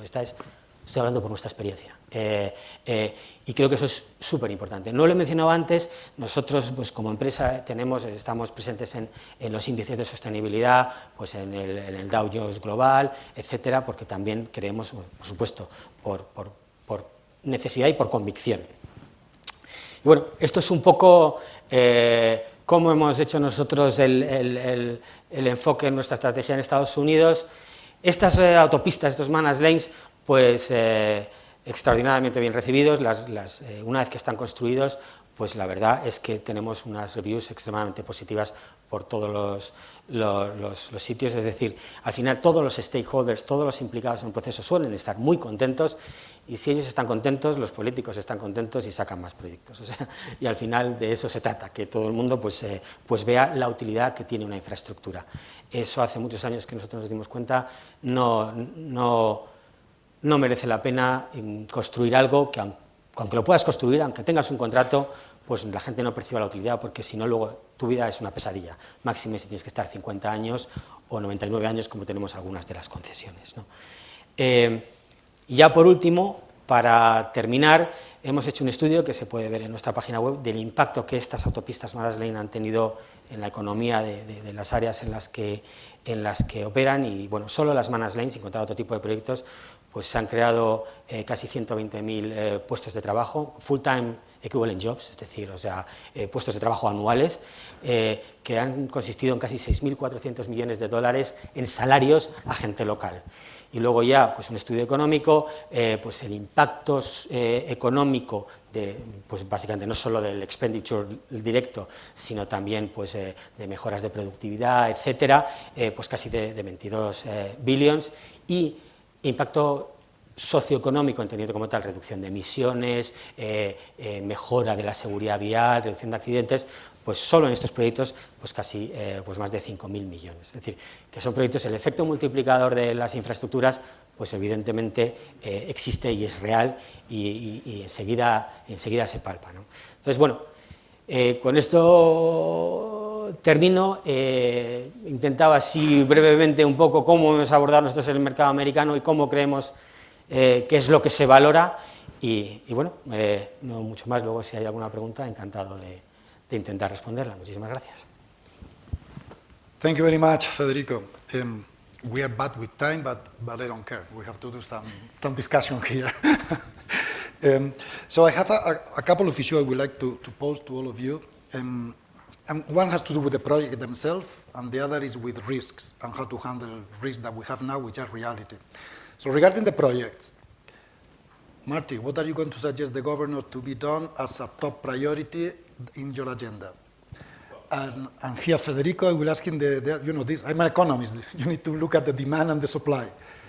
What ideas would you give them that they should achieve? And I don't know, probably you want to tell them this in private, but this project line, just these managed lines, just to finish the question, these are designed for high congestion areas, but it has many other things that, as you said, to get an ambulance, to get fast and all these things. So probably the break point from the social point of view doesn't need so much congestion. So they are viable economically even for places which are not so congested. So which one do you want to start right away and convince the governor to do it, and what do you offer them to be done right away? Well, there are a number of things. I mentioned the border development because the return on investment is so substantial with international trade, as we all know. But also it's the human infrastructure that she's going to be working on the next 4 years. So the broadband components of this federal legislation are very important. So that in a state like New Mexico, where the majority of us live in cities, but we have a substantially rural population, and they need to be connected, because if you're not connected, you're in the wrong century. And so that will be a big part of it.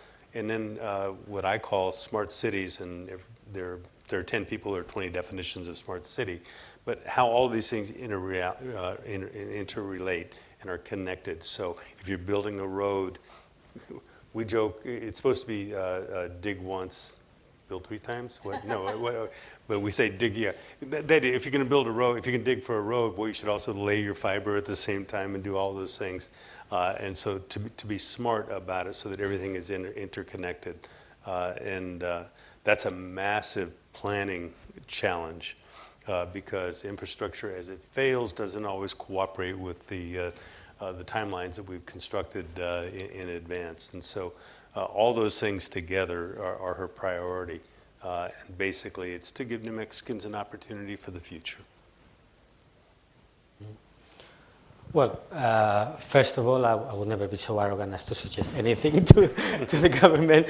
The only thing I can offer is collaboration, and because no one better than them to know their needs and priorities. We are basically there to help, and obviously, well, they know and they have their own policies, and that's the whole point. Just complying with elected officials and the policies that their constituents have mandated them to pursue. In terms of the managed lanes, you're absolutely right. They're not for everywhere, not for everyone. It's just for very, very congested corridors. As you can see, these are Dallas-Fort Worth. Dallas-Fort will be home to 7 million people. I guess it's the fastest growing kind of urban area in the U.S. It will be the fourth most populous area in the U.S. I think after New York, L.A. and Chicago probably. Fastest job creation area, so it's and terrible congestion problems. Okay, the picture I've shown, I think is, as I mentioned, is 250,000 vehicles a day. So basically, massive congestion. Okay, small mid-sized cities doesn't make any sense because they won't be feasible. Okay. So in terms of feasibility, these are extremely expensive projects. Okay. And obviously, one thing about these projects, and this is a good takeaway from the recent recession, is that they are very resilient. Okay, and that people use them not only because of the time saving, but also because of reliability. It's the certainty that you are going to go from one point to another whenever at in certain point in certain time.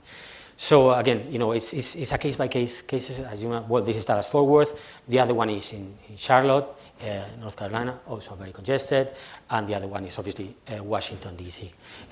And both, as you can see, both Virginia, and Maryland are developing this kind of infrastructure.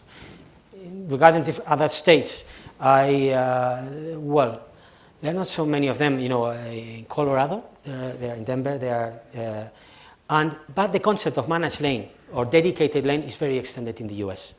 California has a lot of, basically dedicated lanes for example, heavy vehicles or high occupancy vehicles with different tariffs throughout the day. But usually they have been run publicly, by counties or DOTs, state agencies and stuff like that. Not so much by private companies. I might add, to the companies that are present here, you have more expertise, more depth on your topics than any state agency you will encounter.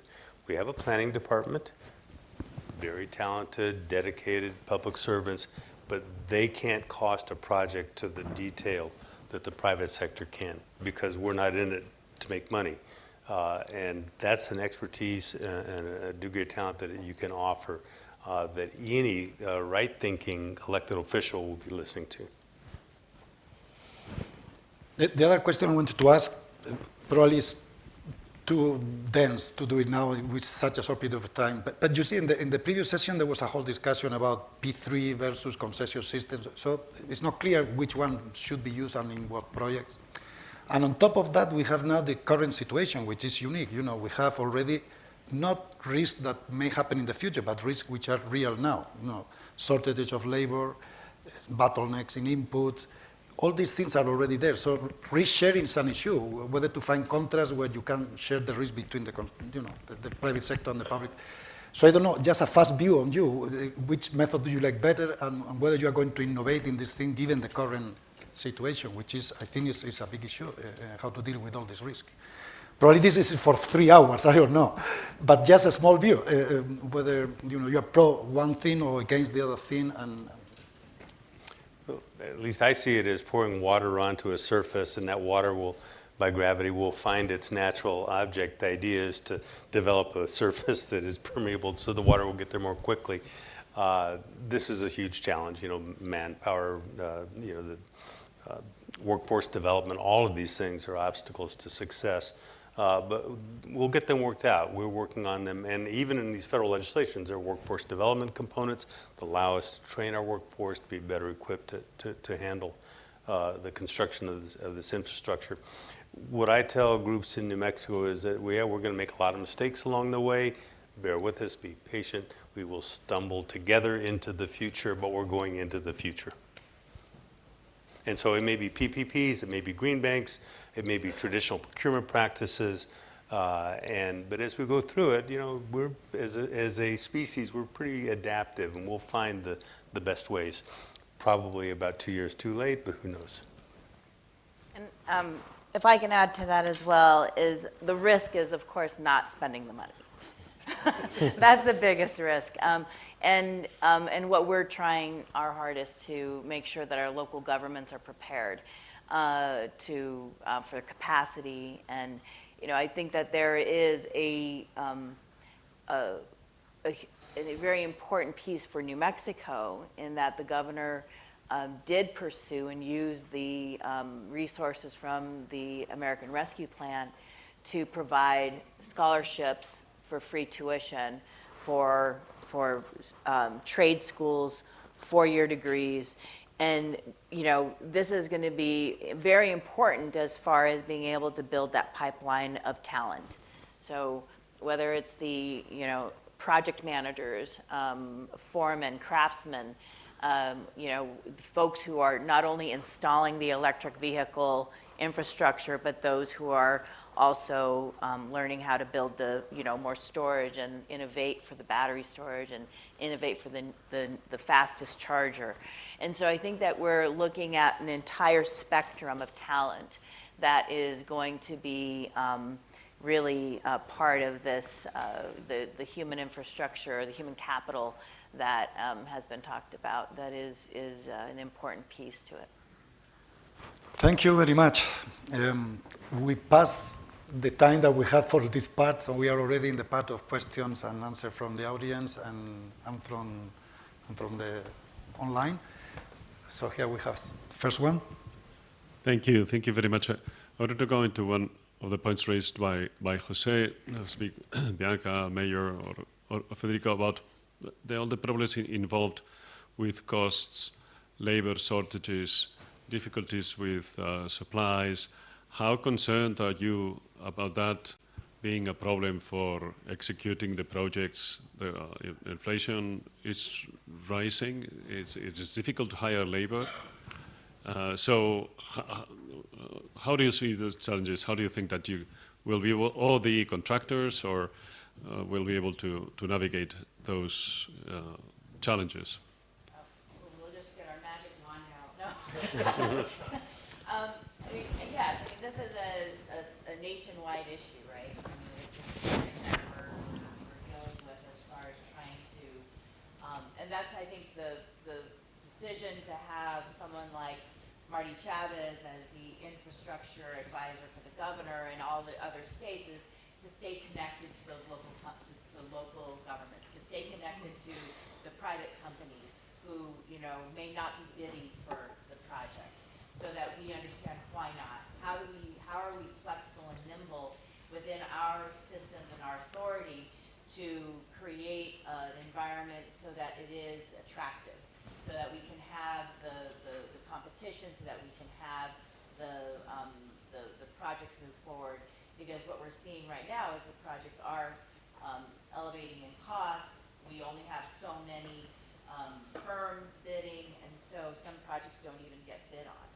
And so what we want to try and do is actually, how do we build an environment quickly that will salvage some of these projects? Oh, did I not do it correctly? Oh, there you go. Yeah, oops. Okay, and learn how to use technology. And I would suggest this is one thing we do in New Mexico, and we're doing it pretty well. If you have a construction projects going on along your state border with Colorado, Arizona, Texas, when a project comes to an end, those workers are migrated across the state border to another project. We try to time our projects in New Mexico so that when one ends, there's another right away, so that workforce doesn't migrate. Now, I don't know if they like that in our bordering states, but we like it, and it's competition, and at some point competition is a good thing. Well, little to add. Honestly, obviously, the labor shortage and price escalation is a big issue, particularly as the bigger the longest the project, if a project obviously takes 6 months to build, okay, not such a big issue, but if it takes, in the current environment, 1, 2, 3, 4, 5 years, it's very difficult, So the only way, or one of the few ways, is obviously to build in some sort of price escalation mechanism in the contracts, but that is not, sometimes it's not easy. And again, one of the things that is happening nowadays is that,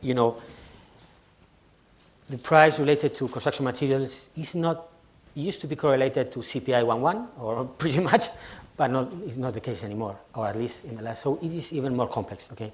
So, well, the only thing is that I can say is a very complex environment, and also it's difficult to get, the labor force, is a big challenge. And, and that is something that can be solved, overnight. It takes time to build that, workforce, experienced and with the wide knowledge. So I don't know the answer or the solution, but it is a big problem. Any other question from the audience? Or from the net? Online, yes.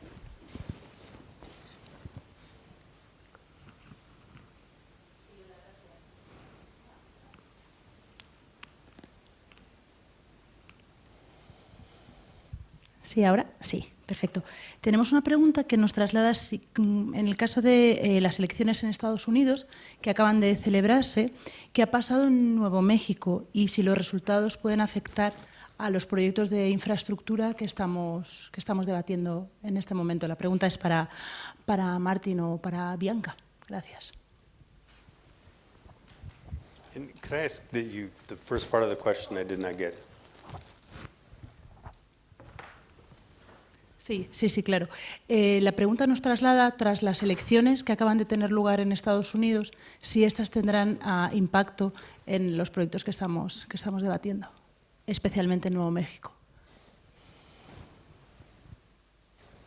Well, because Democrats did well, it'll be wonderful for everybody. No, it's going to be interesting, and this is not to wax partisan, but and Justin's correct with the bipartisan infrastructure law. It was bipartisan. The challenge will be right now, if there's a problem with a grant or a program, I can pick up the phone and call the White House now. I don't know what it would be like in a Trump administration. In a traditional Republican administration, it would make a difference. They're there to do their job. So we will see. It's a bit of an unknown. But you know, local government's such a wonderful thing. It's you know, we had a former Speaker of the House, Tip O'Neill, said all politics is local. I would say all politics is personal. And so if you've worked those personal relationships, which if you're any good at what you're doing, you do, I don't think that's going to be a big issue. I do agree that with the imbalance, with the House changing hands, you won't see the big projects happen. But we've got enough on our plates to last us for a few years. This is a massive investment for the United States. And Bianca may have some.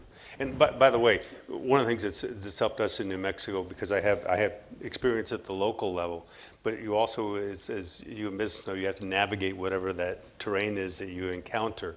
As a former chief of staff in the United States Senate, and now he's our ambassador to New Zealand, Tom Udall, she has a Rolodex, a federal Rolodex that is incomparable. Is Rolodex a thing anymore? But you know, she can pick up the phone and call all over Washington with the agency. She knows them and can work them, and so it's a very nice partnership that we have. Well, having said that, I think that also what we saw from this last election is the trip-ups, the hiccups that could potentially, because the House, of course, manages the purse, the budget, and so we, you know, but I do think that to recognize, going back to the map that I showed, you know, earlier, it equalizes everybody. Projects are happening everywhere, and the progress and the momentum is going to be felt in every district in the country. So I think that is going to hopefully equalize anything on this, and continue to see the support for infrastructure, and the demand for it is huge, and so I think that's going to continue. Any other question? Yeah, go ahead. Yeah, also very interested in the portion of these projects that affects people that are supposed to have a positive social impact, create welfare, create jobs. The kind of results, the impact that Federico showed at the end about number of jobs generated, revenue, income, is that the kind of impact that the administration of Governor Luján Grisham is looking forward to, or eventually the Biden administration? Or do you have other measures, other, would you like to see that those results translated for the actual life of people, that kind of figures, others? You know, one of the things that's interesting about this legislation is that it's metric heavy. You have to report back to Washington how you're spending the money, and they have different metrics. And our governor, for example, is going to want to know, well, how are healthcare outcomes impacted? Have you enhanced your healthcare delivery systems such that more people are getting their healthcare, people are having better results from their healthcare, and the same thing goes toward the deployment of electric vehicle chargers. Historically, in New Mexico, it's not a long history with electric vehicle chargers, but that we have, they weren't deployed in a fair and equitable way. So that you find the more affluent parts of the state, oh, they've got their chargers. The poorer parts of the state, they didn't get their chargers. That's changing. And that's an outcome measurement that's very specific, that's important to our governor and important to the Biden administration. And you can just go through each one of those. and it's data-driven, and you know, there's never a shortage of data in the United States, but there's sometimes a shortage of aggregation of data and purposing that data. That, I think, will be something that's very transformational in this federal spending. And in addition to that, you may want to take a look at the effort that the Biden administration is working on for Justice 40. Justice 40 is something I think that Federico touched on the allowing the traditionally disadvantaged communities. There's the requirement is that 40% of the new funding actually should be designated by certain agencies, certain federal agencies, to assist with bringing up and leveling out the playing field for disadvantaged communities. So funding should be targeted to these two areas. And so Justice 40 is something that the Biden administration, of course, Governor Lujan Grisham's administration is very interested in the social impacts, the environmental impacts that have negatively impacted communities with pollution or other brownfields and other pollutants in water systems. And so that is something that has been very they've been very aggressive about, and it's something, as I still call him mayor, as Marty said, that this is something we have to report back to as well. So.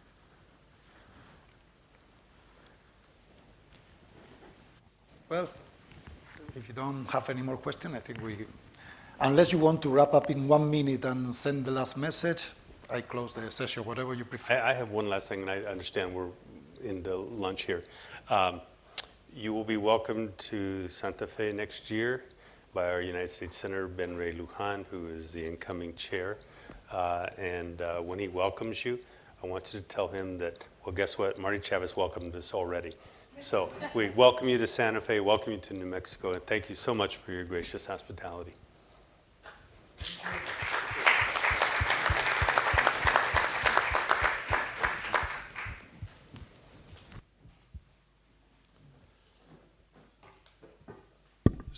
Solo por hacer una mención, hubiéramos quizá debido de hacer al principio. En la Fundación Consejo España Estados Unidos tiene en los Estados Unidos una organización contraparte, el US Spain Council. Lo mencionó Gonzalo Ulloa, nuestro vicepresidente. Y lo que mencionó también era que habíamos celebrado el último foro España-Estados Unidos en Bilbao. El alcalde Martí Chávez se refería a la próxima reunión de la Fundación Consejo España-Estados Unidos con el US Spain Council, que será en Santa Fe, Nuevo México, y que el que nos recibirá será el presidente honorario del US Spain Council, que es el senador por Nuevo México, el senador federal Ben Ray Lujan. Y que estamos muy entusiasmados y muy ilusionados con esa visita a Nuevo México. Gracias, Martí, por haberlo mencionado. Y gracias también a todos los demás miembros del panel. A mí me ha encantado, me ha parecido súper interesante y además muy útil. Y continuando con la intención de, no sé si quieren, we're going to go into our next speaker, con la intención, of course, con la intención de hacer una aportación práctica a la cuestión del desarrollo de las infraestructuras en los Estados Unidos y las oportunidades que se pueden ofrecer desde España. Cuando estuvimos pensando y discutiendo con la Embajada de los Estados Unidos el formato, la presentación y los asuntos, nos hicieron ver desde el servicio comercial algo que ya habíamos notado, que era la enorme necesidad de las compañías españolas que van a los Estados Unidos, en muchos casos, en contar con sus directivos y sus técnicos para presentar y desarrollar los proyectos, por lo menos con algunos. Yo lo había oído también de otras fuentes, de compañías que están presentes. Entonces, pedimos a la Embajada de los Estados Unidos, y han aceptado graciosamente, hacer una presentación a cargo de la parte consular de la Embajada sobre la gestión de los visados para trabajadores no estadounidenses. Para tratar de esta cuestión tenemos la gran presencia de Frances Snelling, vicecónsul del Consulado General de los Estados Unidos, a quien tengo mucho gusto de ceder la palabra. Gracias. Gracias por venir, Frances. Gracias. Okay. Okay. Let me see. Okay. Do you want, I'm not sure. Okay, there. So today, I'm just going to talk quickly a little bit about the types of visas that workers that are coming from outside of the United States would need to actually work legally in the United States. Just kind of to touch quickly, I know that Spain is a country that travels on ESTA oftentimes, and I just wanted to put out a couple of obvious points that you can do with tourism visas or with ESTA outside of actually needing a work visa. So if you are traveling on ESTA and you're going for business or pleasure and you're just attending meetings, consultations, an actual conference, or anything to kind of start the negotiations of a contract, those are all permittable on ESTA. So that's not something your workers would actually need a work visa for. They can still use ESTA if they have it to do those types of things. If they have a tourist visa, the B1, B2, which is for business and tourism, I highlighted some of the things might be applicable regarding business as well. So again, consulting with your different business associates, or again, negotiating contracts. Some of the things that are not allowable are things such as working and living in the United States, earning money while in the United States. Those are what you would actually need different types of work visas for. I've highlighted just 3 classes of work visa today. There are a number of different types, but I thought that these would be the ones that were most applicable to the types of work that you would be doing in the United States. So today I'm going to talk a little about H-1B visas, L-1A, and L-1B.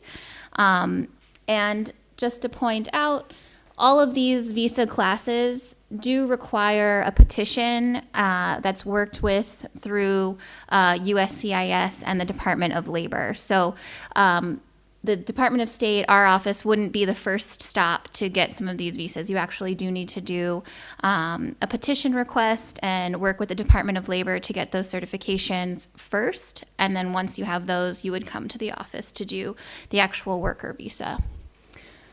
I know there's a lot of information on here, but I just want to touch on some of the important points. So the H-1 visas, they're for specialty occupations, as well as a couple other topics like the DoD cooperatives and different fashion models, but I felt that specialty occupations is where it would be most applicable to today's audience. The requirements of this visa, the actual occupation that is hiring the job, they need to require, the job itself requires theoretical and practical application of specialized knowledge. So many of your engineers, those different workers in those types of fields would be considered specialized knowledge because those are the types of jobs that typically require bachelor's or higher degrees, master's, PhDs, and are just more technical in nature. Additionally, the applicants must hold those degrees since it's a requirement of the position, and it's going to be in an industry that is more complex and requires those types of qualifications. Additionally, there are a couple of other requirements if you don't have, or other ways to get this visa if you don't have an actual bachelor's degree. Some jobs require just licensing or registrations. So if you don't have a degree and you have a license or registration or a certification that allows you to do the type of job, that's also something that could be applicable.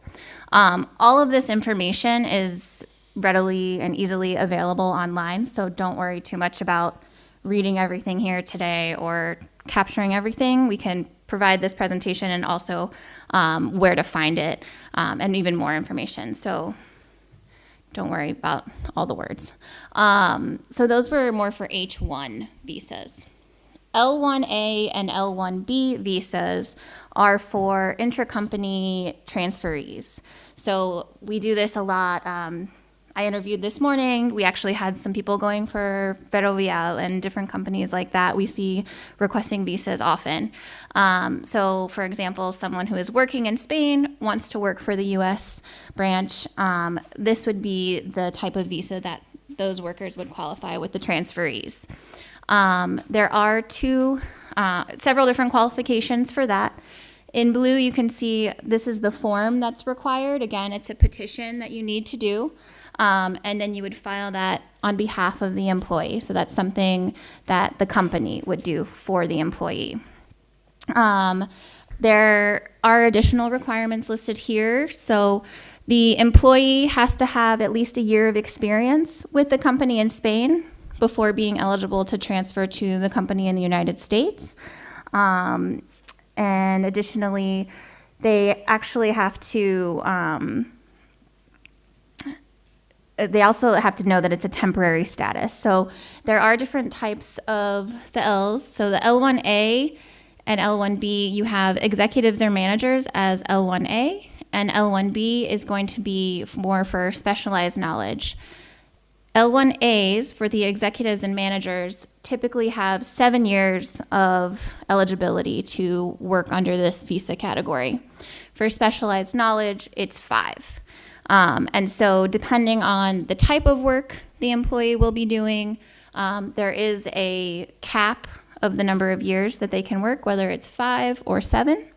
And these are just some of the qualifications or requirements to see if you're going to be either an executive or manager or more in the specialized knowledge section or category for these visas. As you might guess, as an executive or manager, typically you are managing employees, you're at an executive level, and that's what would typically qualify you for this class and the 7 years versus specialized knowledge and 5 years.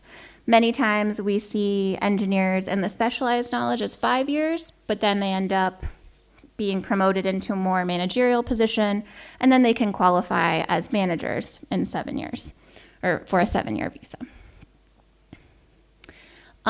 There are a couple of other ways, and actually listening earlier, you were talking about kind of building that pipeline. So it made me think of tapping into students and people who are recent graduates versus already employed people in Spain or in other countries. So other opportunities to hire Spanish workers or just anyone from anyone outside the United States.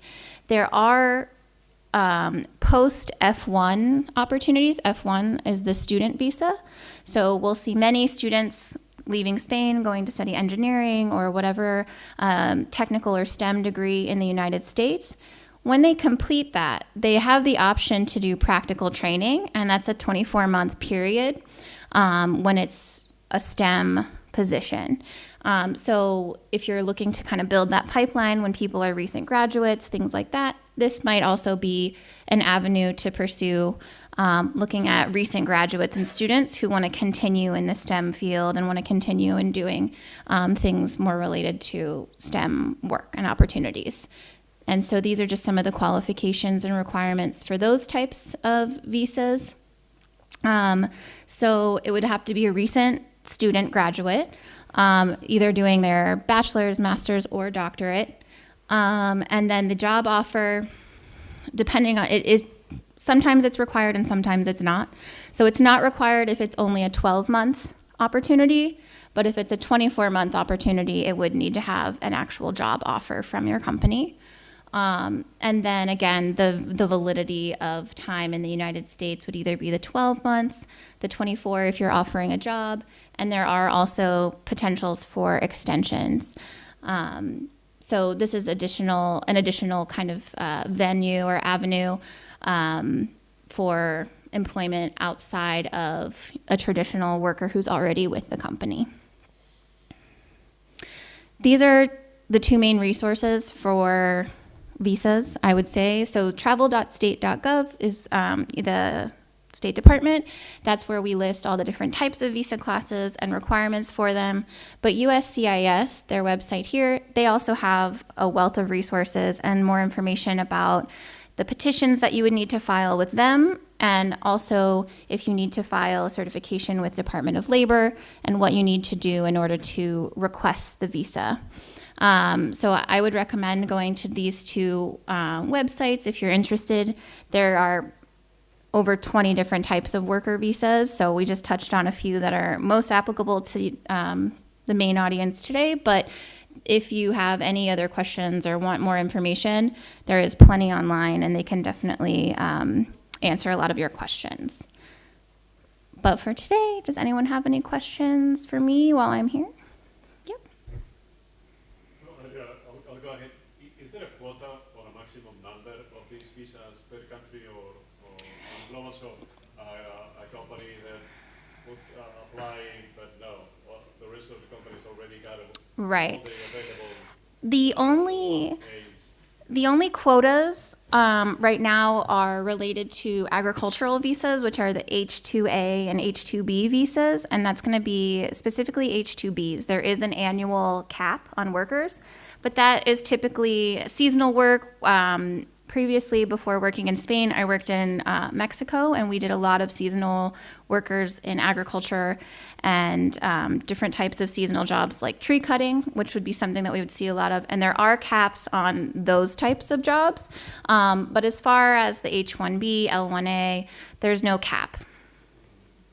So if they meet the qualifications, then they're qualified. Can you give us a sense of how long it takes, I suppose it varies, but can it take a few months, or Yeah. So I am unfortunately not sure how long USCIS's process takes. I can say that once someone comes to us with their approved petition, that process, as far as the interview and approving the visa, right now we do have a wait period for the applications for worker visas of a couple of months. So as soon as you have them, I would apply for the actual interview process. But once we interview, the printing, that all takes maybe a week. I do not know how long USCIS takes to approve a petition, unfortunately. But once it gets to us, I would say a couple of months, as long as you can get the appointments. Thank you. And with the appointments, with COVID and everything being closed for the last 2 years, there is a significant backlog with our visa processing, and getting appointments has been difficult. We do also have the option for expedite requests. So if there is an immediate need, if there's projects that are happening that you need your workers now or the project won't happen, you can submit an expedite request after you receive an appointment and say if you have a valid reason for getting there sooner or getting an appointment sooner. There is that option as well. All right, well, Thank you. Thanks so very much. Thank you very much, Frances. I can imagine I've been on your side with visa processing in some of the posts I have. Well, estamos llegando ya al final de nuestra jornada, en la que hemos tenido el privilegio y el gusto de contar con algunas de las compañías de este campo que son miembros del patronato de la Fundación y que nos han apoyado y han tenido interés en nuestra actividad. Pero hemos querido que también tuvieran una visión más amplia y más general del sector y de las capacidades de las compañías españolas.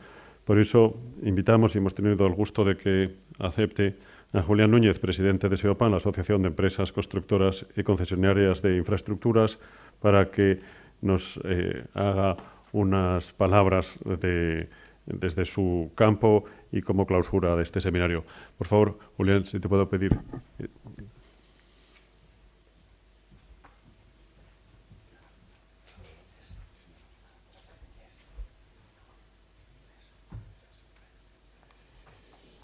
Oof, so long. Well, thank you, Fernando. Good afternoon to everyone. Thank you for being here, and a special thanks to the U.S. Spain Council, Abertis, Ferrovial, and Fedea for letting me close today's event. As we heard this morning, the Infrastructure and Employment Plan approved in November 2021 by the United States Congress authorizes historical capital investment to modernize the country's infrastructure. The magnitude of the plan and its implementation, as we have seen, present great challenges for all the agents involved. But at the same time, it offers an unprecedented opportunities for Spanish companies focused on any of the phases that an infrastructure project goes through, from concession and design through construction, financing, and even the subsequent operation and maintenance. Besides, and for practical purposes, we have had the opportunity to learn about the recent experience in two of the most thriving states in the country, South Carolina and New Mexico, at the hands of representatives of their public administration, as well as two of the leading Spanish companies in the world, Ferrovial and Abertis. Spanish infrastructure companies are recognized worldwide and are present in all areas of engineering, design, construction, financing, operation, and maintenance. This is due to the extensive experience in infrastructure developed in Spain in the past decades. Our companies, gain enormous technical capacity, which, together with their innovative management systems, have let them consolidate their international presence and lead innovative and highly complex projects. Many of these are global references in civil engineering, and also for their commitment to high quality and sustainability, both social and environmental. Due to the global experience of our companies since the 1960s, it's easy for them to adapt locally and to stabilize alliances and agreements with local partners of suppliers, which is a very important issue in the United States. The organization I lead, SEOPAN, has actually 40 Spanish companies dedicated to the construction and management of public infrastructures through concessions. These companies represent an annual production volume close to 73 billion euros, 74% of which is international activity that they carry out with a permanent presence in more than 80 countries, employing 450,000 people. According to the presence of Spanish infrastructure companies associated in SEOPAN in the United States, 10 of the associated business groups are currently working with activity in construction, concessions, services, water, environment, energy, and technology, participating in more than 227 projects with a total value of more than $91 billion. 91 billion euros.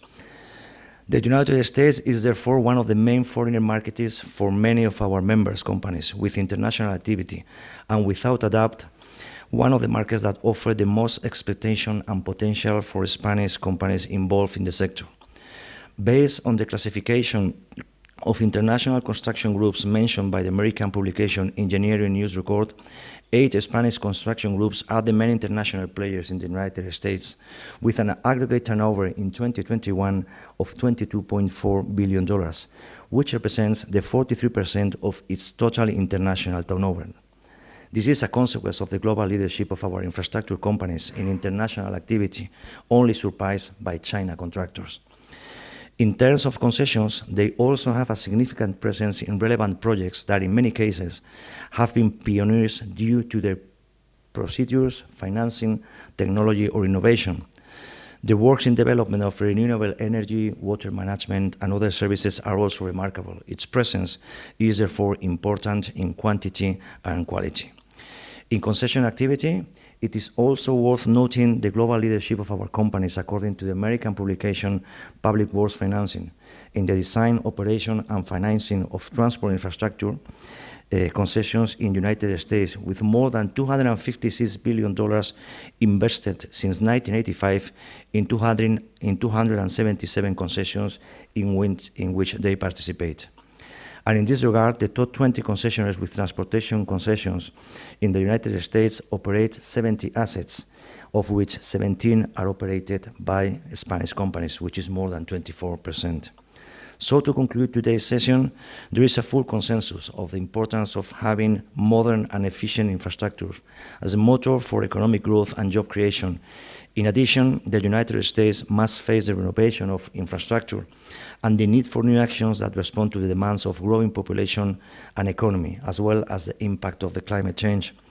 The new plan opens a huge windows of opportunity for this country, and we hope that the Spanish infrastructure companies will play a fundamental role. The times are particularly propitious to boost P3 projects, and not only for road transportation projects, but also for all types of transport, water, or social infrastructure. The role that the private sector can play in mobilizing resources is crucial, and at the same time is also important for the development of new sustainable and intelligent mobility models that, as the experience shows, reduces cost and provides greater competitiveness and efficiency. There are a good number of states with legislation, with regulation that enable the use of PPPs, as is the case of South Carolina, which we understand is an issue that should promote many others. So it would be necessary to eliminate unnecessary regulatory barriers and ensure that the projects have a good risk-sharing structure between the public administration and the private sector. Once again, thank you very much for allowing me to close this event. I wish you all a wonderful day. Thank you very much.